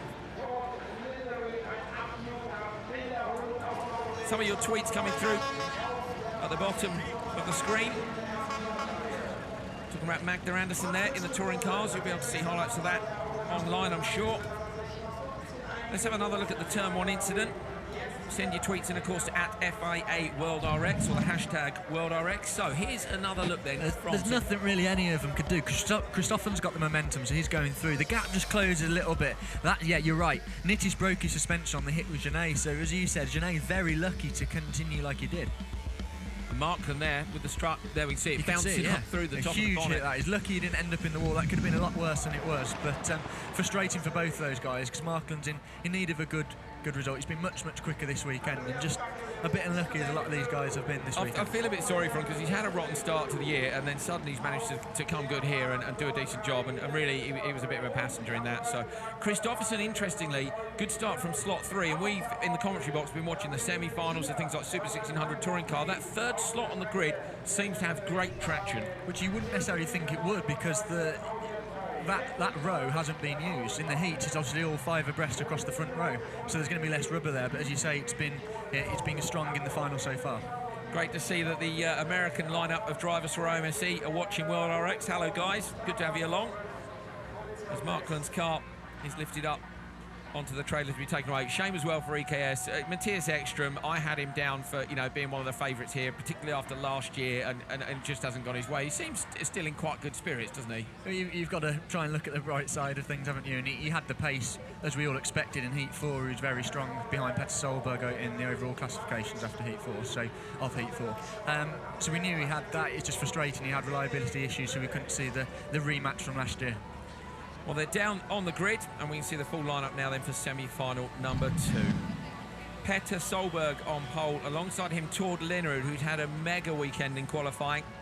Row 2, Manfred Stoll, still improving in Rallycross. Robin Larsson nearly won here last year. On the back row, Andreas Backerud and Rennie Munich, who's put in a sterling performance this weekend as well. The drone flying up above the grid. Had some wonderful shots from that. Have a look for the Heats 1 and 2 review online and you can see some brilliant shots from the drone flying alongside the supercars as they head up towards Turn 1. Crowd are waiting. They've got 3 more supercar races to come, don't forget. We've got semi-final 2 and then the European Rallycross Championship for Supercars final, which is going to be fantastic as well. So it's supercars all the way. Okay, thumbs up. Spectators are standing up as the anti-lag goes on. They know what's coming next.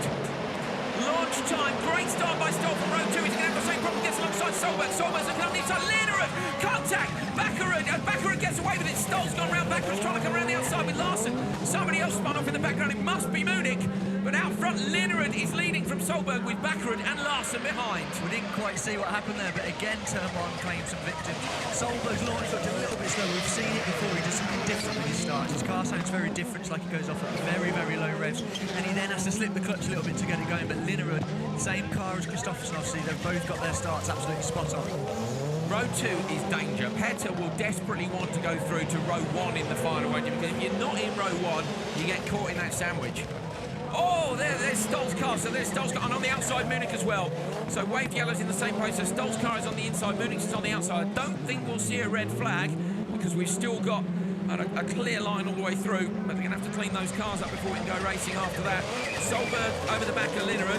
Linnerud's done well this weekend. I mean, we mentioned it earlier on today, but he rolled in free practice, only in the sand at the bottom of the hill we found out. That's why there was no damage, but he's on an absolute flyer. Solberg to the Joker, surely. And look how much speed he carried on. He was almost fully alongside Linnerud on the way in there. That's because you've got that little bit extra time to slow the car down. He can carry great speed in. He comes down clearly in third. Larson's jokered, but he's behind Solberg. And this is the same situation. Oh, Backerud, be careful. You get told off for that. Backerud nearly pushing Linnerud around, but thought better of it. Stewards might have had a word otherwise. You can't just push someone round, can you? No, he's just trying to stick his nose in there a little bit. You know, he feels he's got the pace. He was very lucky at Turn 1 with all that kicking off. It looked like he was going to end up in the wall, and he managed to carry the momentum around the outside. But Linnerud's been on a mission all weekend. Obviously, the team has been very quick. We've seen it in the earlier rounds of the championship with Kristoffersson. Backerud again in the back of Kristoffersson. I think there was contact there. He's pushed him wide. He's going to be Linnerud coming off, but I think the yellow flags are still out. Linnerud Backerud is all over the back of him. He can't come past here, but he just keeps giving him a little bit of contact, and this is just playing into Solberg's hands. Solberg is right behind these guys. Linnerud and Backerud haven't jokered yet. I'm not sure why Backerud didn't joker them, why they wouldn't look at it and go, right, he's getting held up, we can see that, because he's tapping away him, and all in that time Solberg's catching up. In the meantime, Manfred Stoller's got going again. So Manfred Stoller's just come past the commentary position, way off the back of the pack, but great to see him still continuing for Team World RX Austria. Good on you, Manfred. Linnerud then backward, surely to the joker lap this time. He does. The Norwegian goes wide. Watch in the background. This is about where Solberg and Larsen come out. Solberg's going to do him. Is Larsen going to get him as well? It's the run up towards the line. Backwards going to manage to shut the door. Larsen then couldn't get through. With Linnerud going to have to take it, obviously, in the next 2 laps. This is playing into Solberg's hands, and yet again we see Solberg playing the championship game. He didn't get involved in it in turn 1. He knew he hadn't made the best of starts. He ducks in, keeps it neat and tidy, takes the joker when the best time is, and he's playing into his hands. He's had an absolute perfect weekend so far in terms of playing the long game. Yeah, we mentioned a few times, if for Solberg to get it wrong, he'd have to go into the joker behind someone else who was holding him up, and he just seems to have managed to get it clear. Linnerud looked a bit wide there. Saying that, we know Bakkerud's been very racy, and if he gets a sniff of a little gap with Solberg, so Solberg, I was going to say Solberg can just sit and wait for Linnerud to take his joker. I don't necessarily think that's the case now, because if he's got Bakkerud coming down on him, you're going to need to get a move on and get away from any threat from Bakkerud. Now, what about the fact Linnerud is the only one who hasn't jokered? Larsen's on the back of this train. They're all right up behind him. If he's not careful, he's going to lose out. He could go from 1st to 4th here and miss the final. He's going to be. I think he's going to come out in front of Larsen. All right, he's about 2 seconds a gap. Is needed. I think he's got enough. Here we go. Linnerud into the joker lap. This is crucial. The 3 cars behind him are chasing him down. There's only 3 places, and there's 4 cars coming through. Linnerud up towards the line. Solberg's going to go through on row 1. Linnerud row 2, and Bakkerud will be on row 3. Larsen just misses out. So Solberg on row 1, that's where he'll have wanted to be, but he's on the outside. Chenet on the inside. Can't wait to see the final later on. Rather hoping we get 6 cars through turn 1. Manfred Stoll is coming up past the commentary position now, giving the car the big send, and the crowd like that, so do we. As Munich's stricken car, say Stoll managed to get going again. In the meantime, Neil's in the spotter's tower, and he is with semi-final 2 winner, Petter Solberg. 2 very dramatic semi-finals there, but Petter came through. The strategy seemed perfect. Yeah, we have a plan and we try to follow it, and could be a bit boring sometimes, but yeah, it worked out well. It's not an easy track, it hasn't been an easy weekend either, but yeah, he managed to win this semi-final, so now we are in pole position in the A-final, so everything is there to, we can win it, but it's still a final left, and as you can see in the semi-finals, anything can happen, Especially in turn 1. Is there anything you can do to protect yourself from turn 1? Not really, to be honest with you. Just try to stay out of trouble. That's the main thing, Just try to be clever, but as you know, there's 5-6 crazy people there. Just want to get first through that corner, and yeah, you just have to see what happens and do the best out of it. So, good luck. Thank you. Let's have a look at the result for semi-final 2. Petter Solberg with the win. Linnerud in 2nd and Bakkerud in 3rd. Larsen, Stoll and Munich will go no further. Munich's car being recovered, and we're going to get another look at just exactly what happened in turn 1. Let's keep an eye on the back row. So it's Bakkerud and Larsen Bakkerud at the Bakkerud, inside. yeah. Bakkerud into Larsen. Look. So Bakkerud here into Larsen's contact straight into the back of Mol. And Munich had nowhere to just go. nowhere to go at all. Stoll was unfortunate at that because he's had contact from the rear. So what started that was Bakkerud and Larsen straight into the back of Stoll, and unfortunate for Munich. He had nowhere to go in that at all. This was Bakkerud, and you can't help thinking that, I mean, good on Bakkerud, he's got to try, but obviously this cost Linnerud time. He was defending and going sideways, and then when the jokers played out, this is what happened. Could he have held on, do you think, without that little battle with Bakkerud? It'd have been close, but he's through in 2nd, which is his best of the year, so he'll be looking for the final. Be interesting what Solberg's view will be starting on the outside. He said in his interview earlier to Neil he was a bit scared of this weekend because of turn 1. Well, he's starting on outside for the final, so that's going to be a tricky one for him. Let's see if he can play the long game again. I'm sure he can. Solberg, the world champion, playing out a wily strategy this year.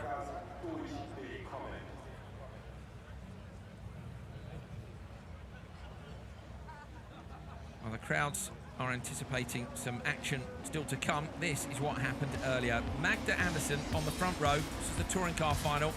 We had a female winner of an FIA touring car event here last year, Camilla Antonsen.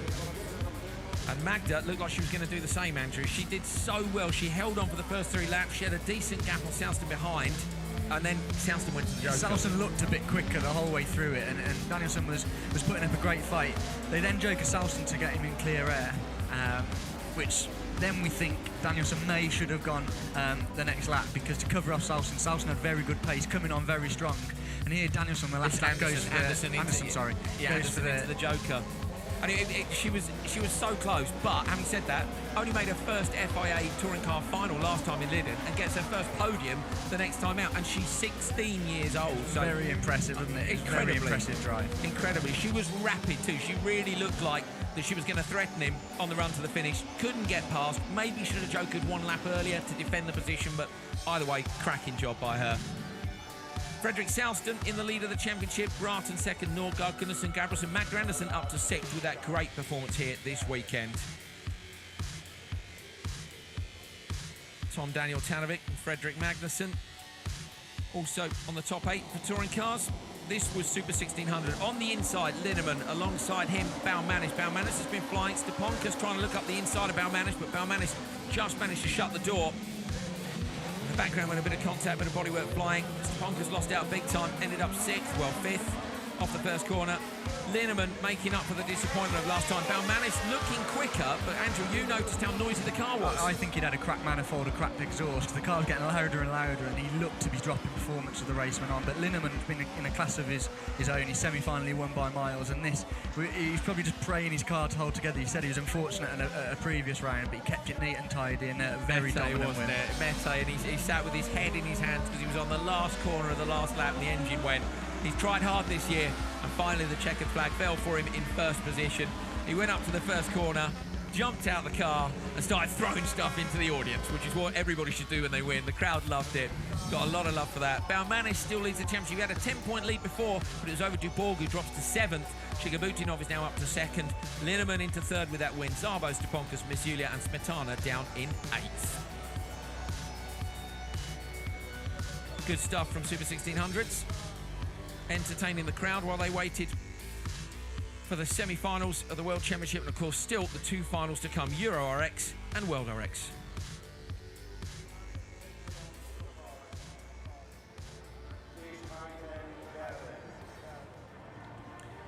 Cannot wait for this. We can have a look to see how the guys for Euro RX Supercars made it through to the final with a little bit of a review of the 2 semis. So on the inside, Rustad. Behind him, Rajala. It was Vaby trying to come around the outside of him, and again contacting to turn 1. Look at the argy-bargy down into here. Paye coming through the inside and managed to get out in front. Yeah, Rustad looked like he may have thrown it all away because he went in very quick. Paye, who's been quick all weekend, got through, kept it neat and tidy as turn 1. Hedstrom with another problem this weekend, unfortunate for him. But Rustad really then got into his rhythm, got the laps ticking down, kept hitting his markers, putting some very quick laps, and as the Joker laps paid out, he came out in the lead. He did indeed. Great job by him. That sees him go through to the front row. Jerome Grosjean on the left. Holter with that fast start again from slot 3. Dubourg around the outside, up into turn 1. Grosjean had run a bit wide. Dubourg looked like he was going to go up the inside, but he got a little tap, and that meant that Grosjean, who of course won the first round of the European Rallycross Championship for Supercars, made it through into the lead. Grint with a spin down at the bottom. Grosjean giving the Arbotech Tour 8 the big send. Impressive drive by him, I think. Looking forward to seeing the performance in the final. Through the Joker lap on the last lap to take the win and line up on the front row alongside Rustad. There are Rustad and Grosjean. Quick little test start, test the RPM, clean the tyres, warm the tyres. A lot going through the drivers' minds now.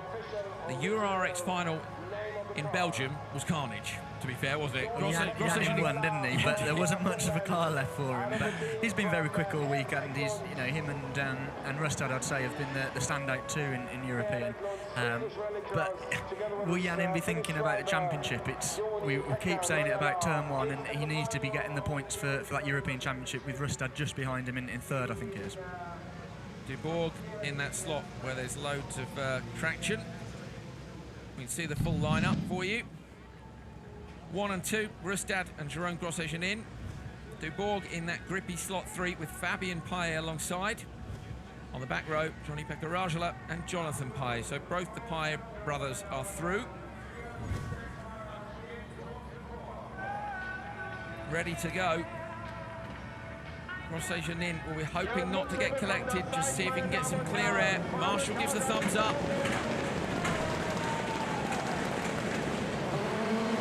Great start by Rustad and by Grosjean. Not so good by De Bourg. That might give them the breathing space they need. Fabian Paye shuts the door into third place. De Bourg's trying to look up the inside. De Bourg is up the inside of Fabian Paye. Rajal is in the back of them. Through the dirt we can't see, but at the front we can just about see that Rustad has made it through in the lead. And I think Grosjean has dropped to third. Yeah, Fabian Paye. Rustad ran Janin really deep into the thick gravel to try and make sure that he couldn't then get the undercut on him, which worked out a treat. That's put Fabian Paye got a great exit under Janin. It'll be interesting to see who takes the Joker now. Rustad, I'm sure, will go long, go to the end. He's got the pace. We know that he's been the quickest European. He's the highest qualifier. De Bourg goes straight to him with Rajal. De Bourg and Rajal through the Joker. Then they decide they don't want to be in the traffic. All these guys are so fast. This is the final, remember. It's all about taking the win. Rajal, they seem to have probably dropped a long way back from De Bourg, and they're now in the dust in the front cars. Look at the visibility. The dust really hangs in the trees, doesn't it? We've seen it a bit earlier today. It really hangs there. Will Albertech send Jan into the Joker and try and get him some clear space, because we know he's probably got a little bit more pace than Fabian Paye? I think they should. I mean, he might have enough of a gap, hopefully, to slot out in front, but we will see. Grosjean late on the brakes. Looks like he's going to ride. Fabian goes, and Grosjean looked like he changed his mind. Yeah, you would. If you've gone down there with them in your ear, the spots in your ear saying go to the Joker, but you see someone in front of you go, there's no point. Unless it's the last lap, you might as well just take a bit of a gamble, and there's no point following them. De Bourg's taken his Joker, and I was going to say, that's just... He's broken suspension on that bump. Run wide. I'm sure it's the bump on the way in. It's getting worse and worse on the way into turn one. That's freed De Bourg up. He was getting held up a lot after taking his Joker lap. So, at the bottom of your screen, you can see who's joking and who hasn't. Jonathan Paye returns at turn one, but not as a result of turn one carnage on lap one. He's broken the car. Jokers, Rustad and Grosjean have still to Joker, along with Jonathan Paye, who won't be because he's broken it. Fabian Paye has already gone. He's sitting in third at the minute, and De Bourg and Rajla, who are bringing up the rear. It's going to be about when Rustad and Grosjean decide to go. Fabian Paye, I think, is looking good to get in front of Grosjean. I think it's going to be close. And Rustad, if he keeps his neat and tight, he's got enough. He's done a 36.2, which is a very, very quick. It's one of the quickest laps we've seen this weekend. So, you know, he's doing it when it matters in the final. He's opening up the gap. That just gives his margin for a little bit more through the Joker. He can just take it a little bit more close. Not too much, obviously, but the bigger the gap he makes up now, the more he can just be neat and tidy through the Joker. Grosjean into the Joker lap. He's got to keep it tight and tidy here. Find the traction. Lovely entry. He's going to get on the gas early. That's a great Joker lap by Grosjean. He's going to shut the door on Fabian Paye, and he holds on to second place really tidy. Yeah, we've seen it before. They'll have done that to cover off Fabian Paye, just to come out with the track position. They can probably see that, well, they will see in the timing screen that Rustad's just gapping Janin in the opposite Peugeot, so you might as well, you've got to get out in front of Paye for track position. You forget the times now, it doesn't matter, it's for points in the championship, so to come out in second is obviously better for Janin, who's leading the championship at the minute. Not only that, but De Bourg was flying behind Paye, did a 36.1 the previous lap, so they would be in danger then of bringing him out into heavy traffic. At the minute, only Rustad has the Joker, and the top three are looking quite clear. Fabian Paye is having to defend very hard from De Bourg for third place. Both these guys are up for a podium. You see that bump on the way in, it really fired the back. Fabian Paye spins, so does De Bourg. Fabian Paye spins on the way in, they get into reverse. Never seen reversing in a final before, but he gets away with it. Fabian Paye gets out in front of De Bourg. Unbelievable. Rustad out front, he's got a Joker now. Over the crest, comes down on the brakes. Watch this, he'll let the nose run wide, maybe a bit of handbrake on the way in. He's got to keep it tidy, but he's got a big enough gap. Tommy Rustad in the Polo is going to win round 2 of the FIA European Rallycross Championship for Supercars. Grosjean in the round 1 winner is second, great for his championship. Rustad throws the car sideways, and Fabian Paye and De Bourg come across the line so close together, despite that spin up in turn 1. Exciting last lap, wasn't expecting that. You don't often see people spin and keep the same positions, do you? Especially not when they need reverse. You know, if you spin and get on the loud pedal and spin it round, you can get away with it, but reversing as well, that's new. Here's the result. Round 2 of the FIA European Rallycross Championship for Supercars. Rustad takes the win from Grosjean and Fabian Paye. De Bourg is 4th, Rajla 5th, and Jonathan Paye with a DNF.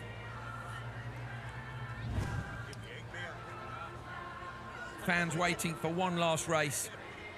Supercar final, of course, for the World Rallycross Championship. Support for Norway there. A lot of support for Norway. Great support here for Rainis Nitish as well. Here's the replays from the final. up towards turn 1. Can't see a lot from the back, but from the front, Look Rustad, at that bump on the way in, but Rustad just runs Jan in deep there. Fabian Paya in the inside in the Persia with the pink on. You can't quite see it, but he gets a good exit at the inside. The track's really starting to rut up a little bit into turn 1 and here. And this is, who's this taking the Joker? This is De Boer. So this is at the end of the first lap. De Boer goes, he was the quickest man on best laps, so he was then, this red Jonathan Paya, he broke the suspension again on another bump there, so it's just really starting to rut up a little bit there. And again there, so this is the spin, so Paya there just... On the gas too early, I think it looks almost... Well, he was a little bit wide, which we've seen before on the tarmac where that where the dust gets swept onto it. Very lucky to come away with the win still, to third place, sorry. And this is Rustad celebrating the win. He's been very quick all weekend, even mixing it right up there with the world regulars. Neil Colt is down with Tommy Rustad, our race winner, and we're going to have a catch up with him. Tommy, there's Norwegian flags waving, everyone's cheering. An amazing weekend and result for you. Yeah, no, we are very, very happy. It's so good feeling to win a race again. So long time since last time, so I'm so happy. Yay! Now you're second in the championship, so close. Yeah, I'm catching up, so that's the main thing. So I'm very, very, very happy, and thanks for to Martin Motorsport and HTB and all the sponsor supporters. So last time I won in the European Championship was back in 1992. Welcome back. Thanks. That's a fair old gap between wins, isn't it? But Rustad, very, very pleased. You can see some shouting during the interview. Good for him. Here are the championship standings for the European Rallycross Championship for Supercars after round 2. In the lead, although his name's not there, that will be Grosse Janin. Second place is Rustad. Then we've got Veby, Holter, De Boer, Rajler, and the two Pye brothers.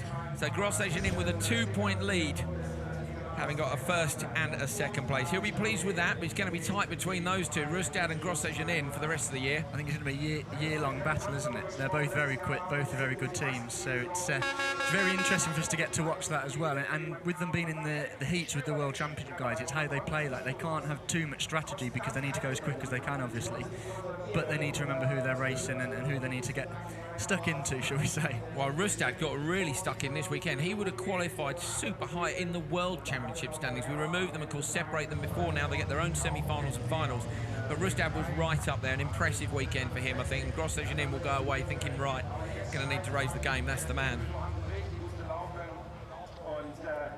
One more race to come. The final of round 5 of the FIA World Rallycross Championship. Neil Colt is down on the grid. The drivers are getting ready. And he's managed to grab Timmy Hansen for a chat ahead of the final. Timmy, we've just seen you climb in the car. You're buckling in. How's the frame of mind going into this final?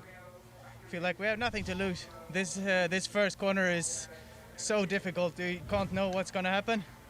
So I'm on the inside. I'm going to close up, and I will be there when there is some action. And considering how this weekend has gone up till this point, as you say, there is nothing to lose. Absolutely nothing. Now we are flat out. Nothing to save. Good luck. Thank you. He'll be hoping for a result a little bit like Hockenheim, of course, where he had bad qualifying, made it through the semis, and then made it onto the podium, and he was absolutely over the moon because it's one of those results where, you know, have a bad weekend and somehow you drag it together, and he's hoping for that, isn't he? Well, frankly, if you'd asked him yesterday or first thing this morning, do you think you're going to be in the final, I'm sure it would have been a pretty easy no. Yeah, definitely. But he's obviously expecting it to kick off in front, isn't it? He said he's on the inside and he'll close up, and when it opens in front of him, he'll be there. So he's obviously expecting everyone to get very racy on the way in, and he's hoping to pick up some places there. Neil is down in the pre-grid, and he is now with Johan Kristoffersen. The clock is ticking down, Johan. You're quick here. How can you win here? Yeah, like you see in all the other heats, everything can happen in the first corner, and no one knows if the first or sixth or fifth or third gate is the best. So I will just try to do the start, and I feel that I'm really quick. I was quick in the fourth heat and I was quick in the semi-final, so just let's do the first corner and push like hell from there. Good luck, thanks. It's a lottery, is what they're trying to say, turn 1. And a few people, I think, hoping to benefit from what happens to others. Be nice if we see all 6 cars make it through. Well, Neil has actually managed to grab the winner here last year, Petter Solberg. We can have a catch-up with the world champion ahead of the final. Petter, you won here last year by fractions of a second. Do you think it's going to be as close, and do you think you'll win again now?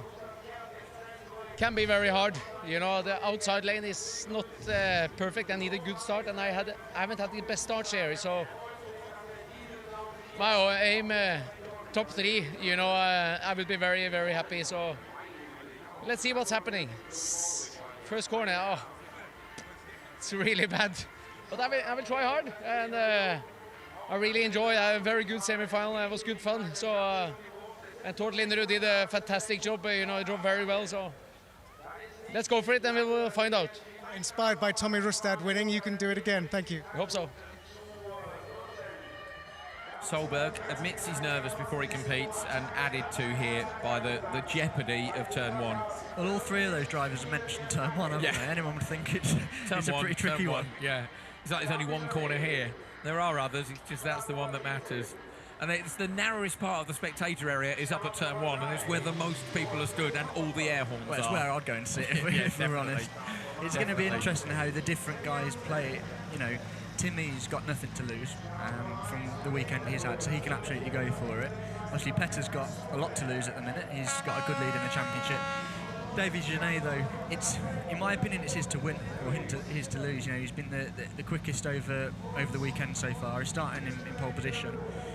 But what we've seen some of the guys do, then get into turn 1 first, is then brake a little bit late because they're worried of the contact from behind, and then run a little bit too deep, actually without no contact. So I'm sure he'll be thinking there, right, if I get the start, I need to just back it up nice and early and just try and eliminate the threat from contact from behind. If Genet makes it into turn 1 first, or more importantly, out of turn 1 first, do you think Petter will joke a lap 1? Because I think he will.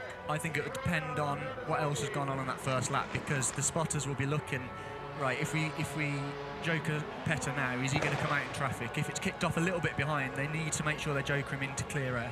So they'll take a bit of a view on that, whether that he's going to come out in traffic, and then they'd probably just go a little bit longer to go with Genet and then joker.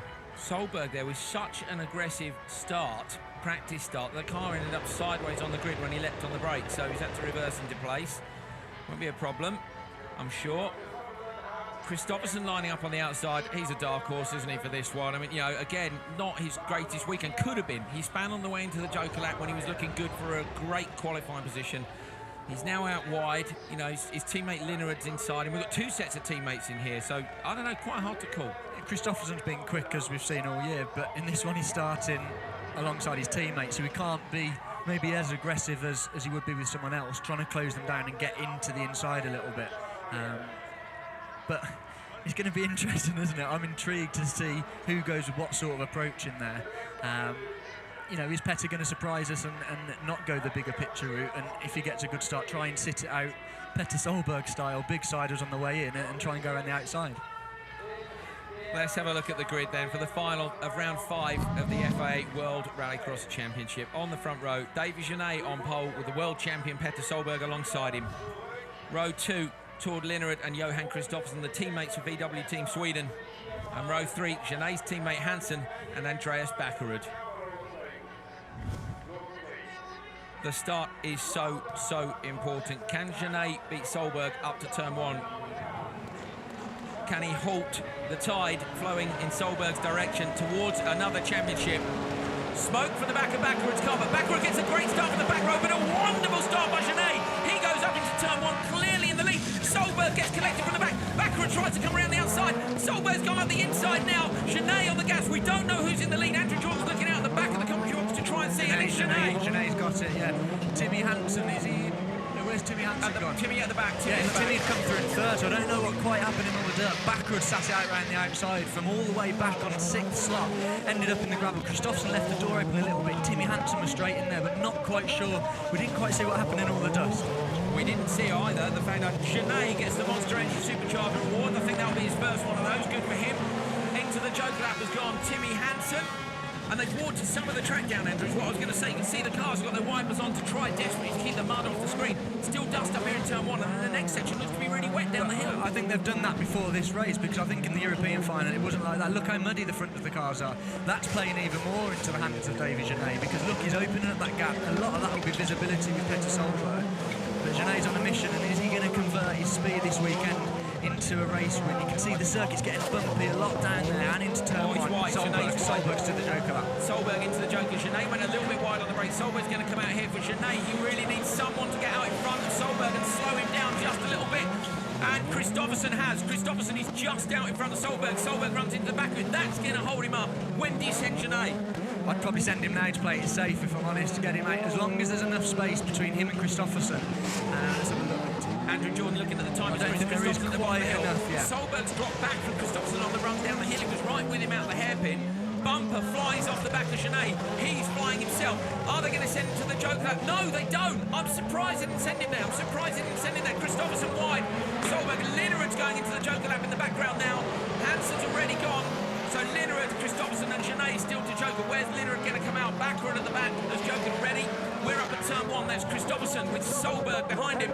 And Genet is away in the distance. They're obviously very confident in Genet's pace. He's taken over half a second out of them on the last lap, so they're going to run him a bit longer. They didn't want to drop him out and maybe then have him come out in this battle. They want to drop him out to clear air, so they're very confident in his pace, and he's by far the quickest guy in this race. I'm so nervous for Davy Genet. He's won 3 heats here this weekend. It's been a brilliant performance by the Frenchman.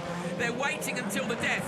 Kristoffersson goes sideways, so does Solberg. He's going to come down to the last lap. Kevin Hansen looking back in the arm spotters tower at the timing screens. There's the gap back to Kristoffersson. Oh, the Joker, Davey. I want Davey to Joker. Yeah, what did he's see where taken a second out of him on that last lap. Amazing. So if he just keeps it neat and tidy, he's 100% got this. Hopefully there's no car problems or anything that could creep up and take them out of this race, but he's by far got the pace. What do you say to him? If you're a spotter now, what are you saying to him? You're reassuring him, saying you are the fastest, just keep going. You have to be reassuring him. He's opening up the gap. Into the Joker. Genet goes into the Joker lap now. He needs to keep this tidy on the handbrake, perfectly round the tyres. Genet's going to come out miles in front. He won 3 heats, and that's why he's rapid round this circuit. Second place to Kristoffersson, Solberg behind then Hansen. Kristoffersson's the one who's yet to Joker, so Solberg is going to come through to second place, I think, and Hansen might end up on the podium with Genet. He's going to come back from a very tough start to the weekend to get a podium if he keeps it neat and tidy, but they'll be on the radio to Genet to saying keep it neat, there's no need to take any risks, give yourself more room against these arm codes. You don't need to be pushing as hard as you have done so far. Davy Genet has just 2 corners to go. The Frenchman signed for the French manufacturer at the start of the year. He takes his first FIA Rallycross Championship win, and it's a World Championship win for Genet in Germany. Solberg's going to come through in second place, and at the line it's close, but it's Hansen. 2 cars on the podium for Team Peugeot Hansen. What a great performance, and you can see what it means to them in the spotters tower. Brilliant, brilliant.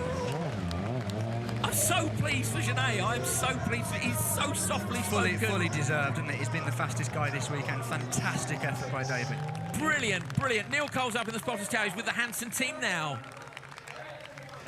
We can see how much that means to you guys. A huge win here in Germany. Absolutely. It's marvelous to be there. You know, you fight so hard to be on the top of the podium. So people can't believe it. We put all our life into this, and when you achieve it, it's such an emotional feeling. So we just want to give that to all the spectators also, to have our feeling. And 2 cars on the podium, and a Frenchman in a field full of Scandinavians wins. And what a win. He was so quick. It had been definitely David's weekend all the time, so he really deserved that. He had a hard time in the beginning of the season, but now he's there, now he's confident, and this could be the beginning of it, you know. Thank you. Big emotion. Thank you. Thank you. Thank you. Thank you. Kenneth's so chuffed. So chuffed. It's wonderful to see a man who's won so much in Rallycross is still so excited by the win for his team. Here's the result of round 5 of the FIA World Rallycross Championship. It is a win for Davy Genet.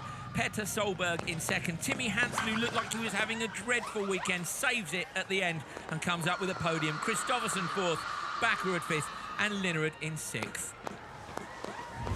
The firecrackers are going off on the start line. The fans are making their way down towards the podium, and here are the replays. What a start by Genet. Perfect start, wasn't it? But look at Backerud. He tries to go from 6th round the outside. He just carried too much speed in, but it was worth a go. He had nothing to lose. Absolutely. Good effort. Out into the gravel. Backerud managed to come back from there. Ended up in 5th, but buried it in the gravel trail. I can't believe he managed to get past Linnerud, to be honest. This was the dust, and Solberg out behind Kristoffersson. It was kind of game over for Petter here, because he was then held up a little bit by Kristoffersson. Still, I think Davey had the pace, I really do, but that freed Davey up to just do his own race, not worry about the threat from behind as much as if Solberg had been in some clear air. It just made a couple of small changes to the car, and he's come up with something which is absolutely killing it.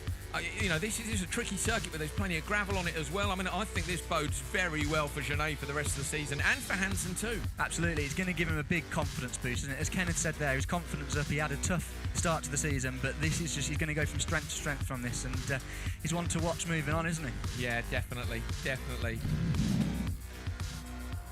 He will be so pleased. I'm pleased. Hope you're pleased at home too. Genet proving he's got the pace to take it to the world champion and beat him in a final.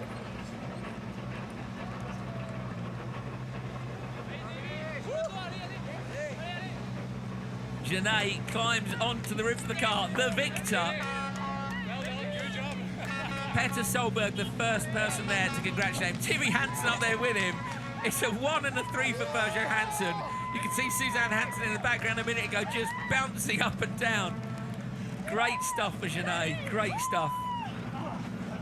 And a hug for him. Mum hugs Timmy, Dad hugs Davey. Absolutely brilliant. The Hansen team just worked so hard for this.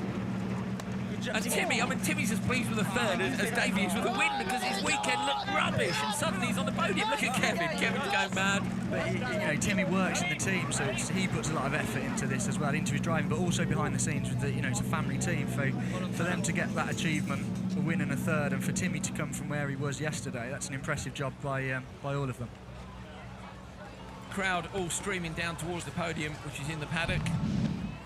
Few more replays of the final. So this was the start. Genet, he's had great starts. That's been the key to it, hasn't it? As he hasn't had the problems in turn 1, and he ran away with 3 heats. Same again here. Solberg looked dangerous, and Genet just seemed to find traction again. And you said you'd maybe struggle with traction in the Peugeot when it got wet at Lid, and somehow there he blew them away. They've worked on that, haven't they? Because that looked very, very good. Very good. And they went testing, and actually it was wet when they were testing in Sweden. They did a test there, and I'm sure it was wet, so they obviously worked on that. So the traction issues, looks like they might have managed to solve any traction issues they had. And this was a calm drive as well. Any of these guys in your mirrors is going to be worrying, but when the world champion is behind you in your mirrors, you've got to think it's Petter. And Genet just seems to be as cool as a cucumber. Yeah, yes, it is Petter, but you have to view it as it's anyone behind. It shouldn't come into your mind that it's the world champion. Yes, he's the guy to beat, but Davey believed he had the pace to beat him, and that proved true. I wonder what Solberg's going to think. He's going to think good points again, I'm sure. Yes, he is. He'll have extended his championship lead, so he's going to think that was, yes, I got beaten, but that was a good weekend, which could have been a very tricky weekend with the first corner here. Challenged on pace here, though, this weekend. Not had the best weekend, and he's admitted he's played it safe, but Genet beat him there fair and square in the final. He looked faster than Kristoffersson, but I love Petter. He's leading the championship by a long way. It's great to see some of the other drivers raising their game and taking the fight to him. Absolutely, I don't think he'll be hugely worried. He'll know if he's got anything left in reserve or not. They'll keep working on the car. We've seen that in previous years. They keep on improving through the season, so he'll keep on doing that. And they've taken a step closer to Petter Solberg, that's for sure.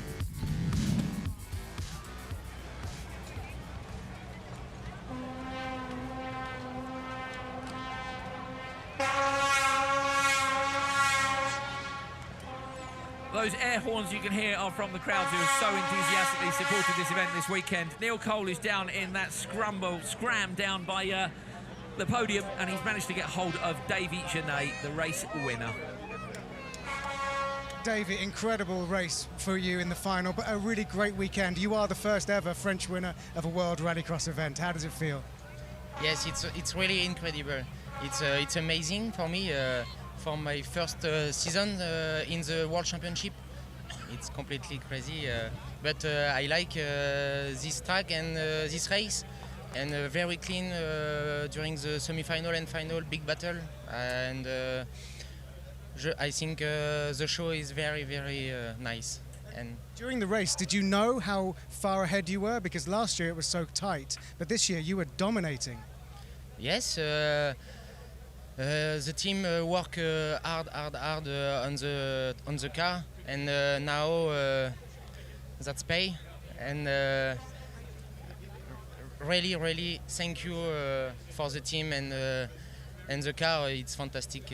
And me, I work also, and the package is good now. You get a nice watch and you get a podium. Well done. Brilliant job, Davy Genet. Very pleased. Managed to get his words across in English. He's been having English lessons all year, and that's the result. Even when he's excited, he's managed to get it across. Brilliant. Here's the standings after round 5. Petter Solberg on 138 points. Kristoffersen on 103. Backer at 19th. Then we've got Hansen. Davy Genet up to 5th with a win here. Nitish, Heikkinen and Ekstrom. And that'd be a maximum points for Genet here as well, I think. So TQ, semi-final win and final win. That's the second half of the table. Neil Cole is down again by the podium, and this time he's managed to grab a second place man, Petter Solberg. Petter, I saw you just before the race on the pre-grid and you said top 3 you'd be happy. Number 2 is pretty good, but what about Davy? Well, first of all, second place, I'm very happy with that, and Davy has done an incredible job. He has been the fastest the whole weekend, and just have to take my hat off for him because it's well-deserved win. You know, it's maybe one of the most impressive races I've seen from him. From my point of view, I got a big impact from the first corner, like massive, and my car was up in the air like this into the first corner. I thought that's it, you know. Still continue, came out second, and when I come to take the Joker, I came behind Kristoffersen, and when I was planning to go a big attack, it was so something must have happened in the front there, so I lost time. So I could make a good fight for the first, but very happy with the second. Well done, Petter. Thank you. Thank you very much. He should be too as well, because of course that result means that his championship lead is, I think, extended just a tiny little bit over what it was before. Ford MSC leading the team's championship. SDRX still second. Don't forget Liam wasn't here this weekend, so great job by Petter. Team Peugeot Hansen third. The 2 VW teams, EKS down in 6th. Neil Cole is down in the holding area, and he's got with him now Timmy Hansen. Timmy, what a roller coaster weekend it's been for you, and a roller coaster final. I can't believe how hard we have to fight for these podiums. But again, we hadn't had the greatest Saturday, but David was so quick, so obviously I knew the car was quick, so we stayed both exactly the same setup all weekend. He was really quick, and I was trying to catch up. And now I think in the final I put some laps in that was equal to him. I don't know it, but it felt like it. And to come back from recovering from the heats once again, and it's such a hard fight. And this track, you don't know at all what's going to happen when you lift the clutch. No, it can be all hell or nothing up there. And this time, today, I was lucky, and I was in the right place, and I took my chances. So we are here with third, David winner, and both cars on podium. Brilliant, well done, thank you. Thank you. Very, very pleased, and rightly so. There's Davey, looking as calm as ever. I was going to say, he looks quite calm, doesn't he? He does, considering yeah. he's just won his first world champ. I think it's his first actual FIA Rallycross win, isn't it? It is, yeah. First ever FIA Rallycross Championship win. Well, here is a look back at a great weekend at Estering. Turn 1 providing the action as always. This was Karai, who ended up with his car on the side. Bit of a disaster for him. Ramona Carlson as well. Ramona could have made it through to the Euro finals here, I think. She was third after the first run and then got taken out twice in turn 1. This was Walfredson burying it in the wall with Baby alongside. Andrew Jordan, been a great weekend. Enjoyed it? Absolutely. The racing's been very fierce, hasn't it? And we've got a new winner, which is great. There's a new challenger to Solberg, I think, on pace. Solberg said, I'll take my hat off to him. He drove a fantastic race, so that's good to hear. And I'm looking forward to the next one to see the fight continuing, if I'm honest. So, definitely. You know, Solberg's got a pretty big lead, but they're trying to close the gap, aren't they? And they're coming for him, I think. They are. Great lap times by both Hansen and, in fact, Backer as well, all setting really, really strong lap times. So it's not all going Solberg's way. He's got a great championship lead, but as you can see from the Estering, anything can happen in Rallycross. Backerud with bits missing from the car, slotting out behind the others. Solberg was chasing hard, but where Kristoffersen had got out in front, he couldn't quite close the gap down to Genet. Genet was running away with it. He was faster lap after lap, and when it came to the checker flag, Genet had already gone through. These was the semi-final action. This, of course, was Tommy Rustad European Championship final. Great job by him. sending the car sideways up at turn 1 after a win. So pleased, since 1992. It's a long time years ago. ago, isn't it? It is great to see him back and doing so well. And this was Genet running away with it. Didn't need the rear bumper, that was fine. It was only slowing him down. And that was Christopherson, of course, holding Solberg up on the exit. But as Andrew Jordan said, Genet did a fantastic job and probably had this on pace anyway. Thanks to Andrew Jordan, Neil Cole. My name is Andrew Coley. Been a pleasure to bring you round 5 of the FIA World Rallycross Championship and to see that man, thumbs up, take the win. Well done, David Genet. Take a bow. We will be back in a fortnight's time from Sweden, Hollius, the Magic Weekend. Do not miss it. It'll be more of the same. We'll see you then.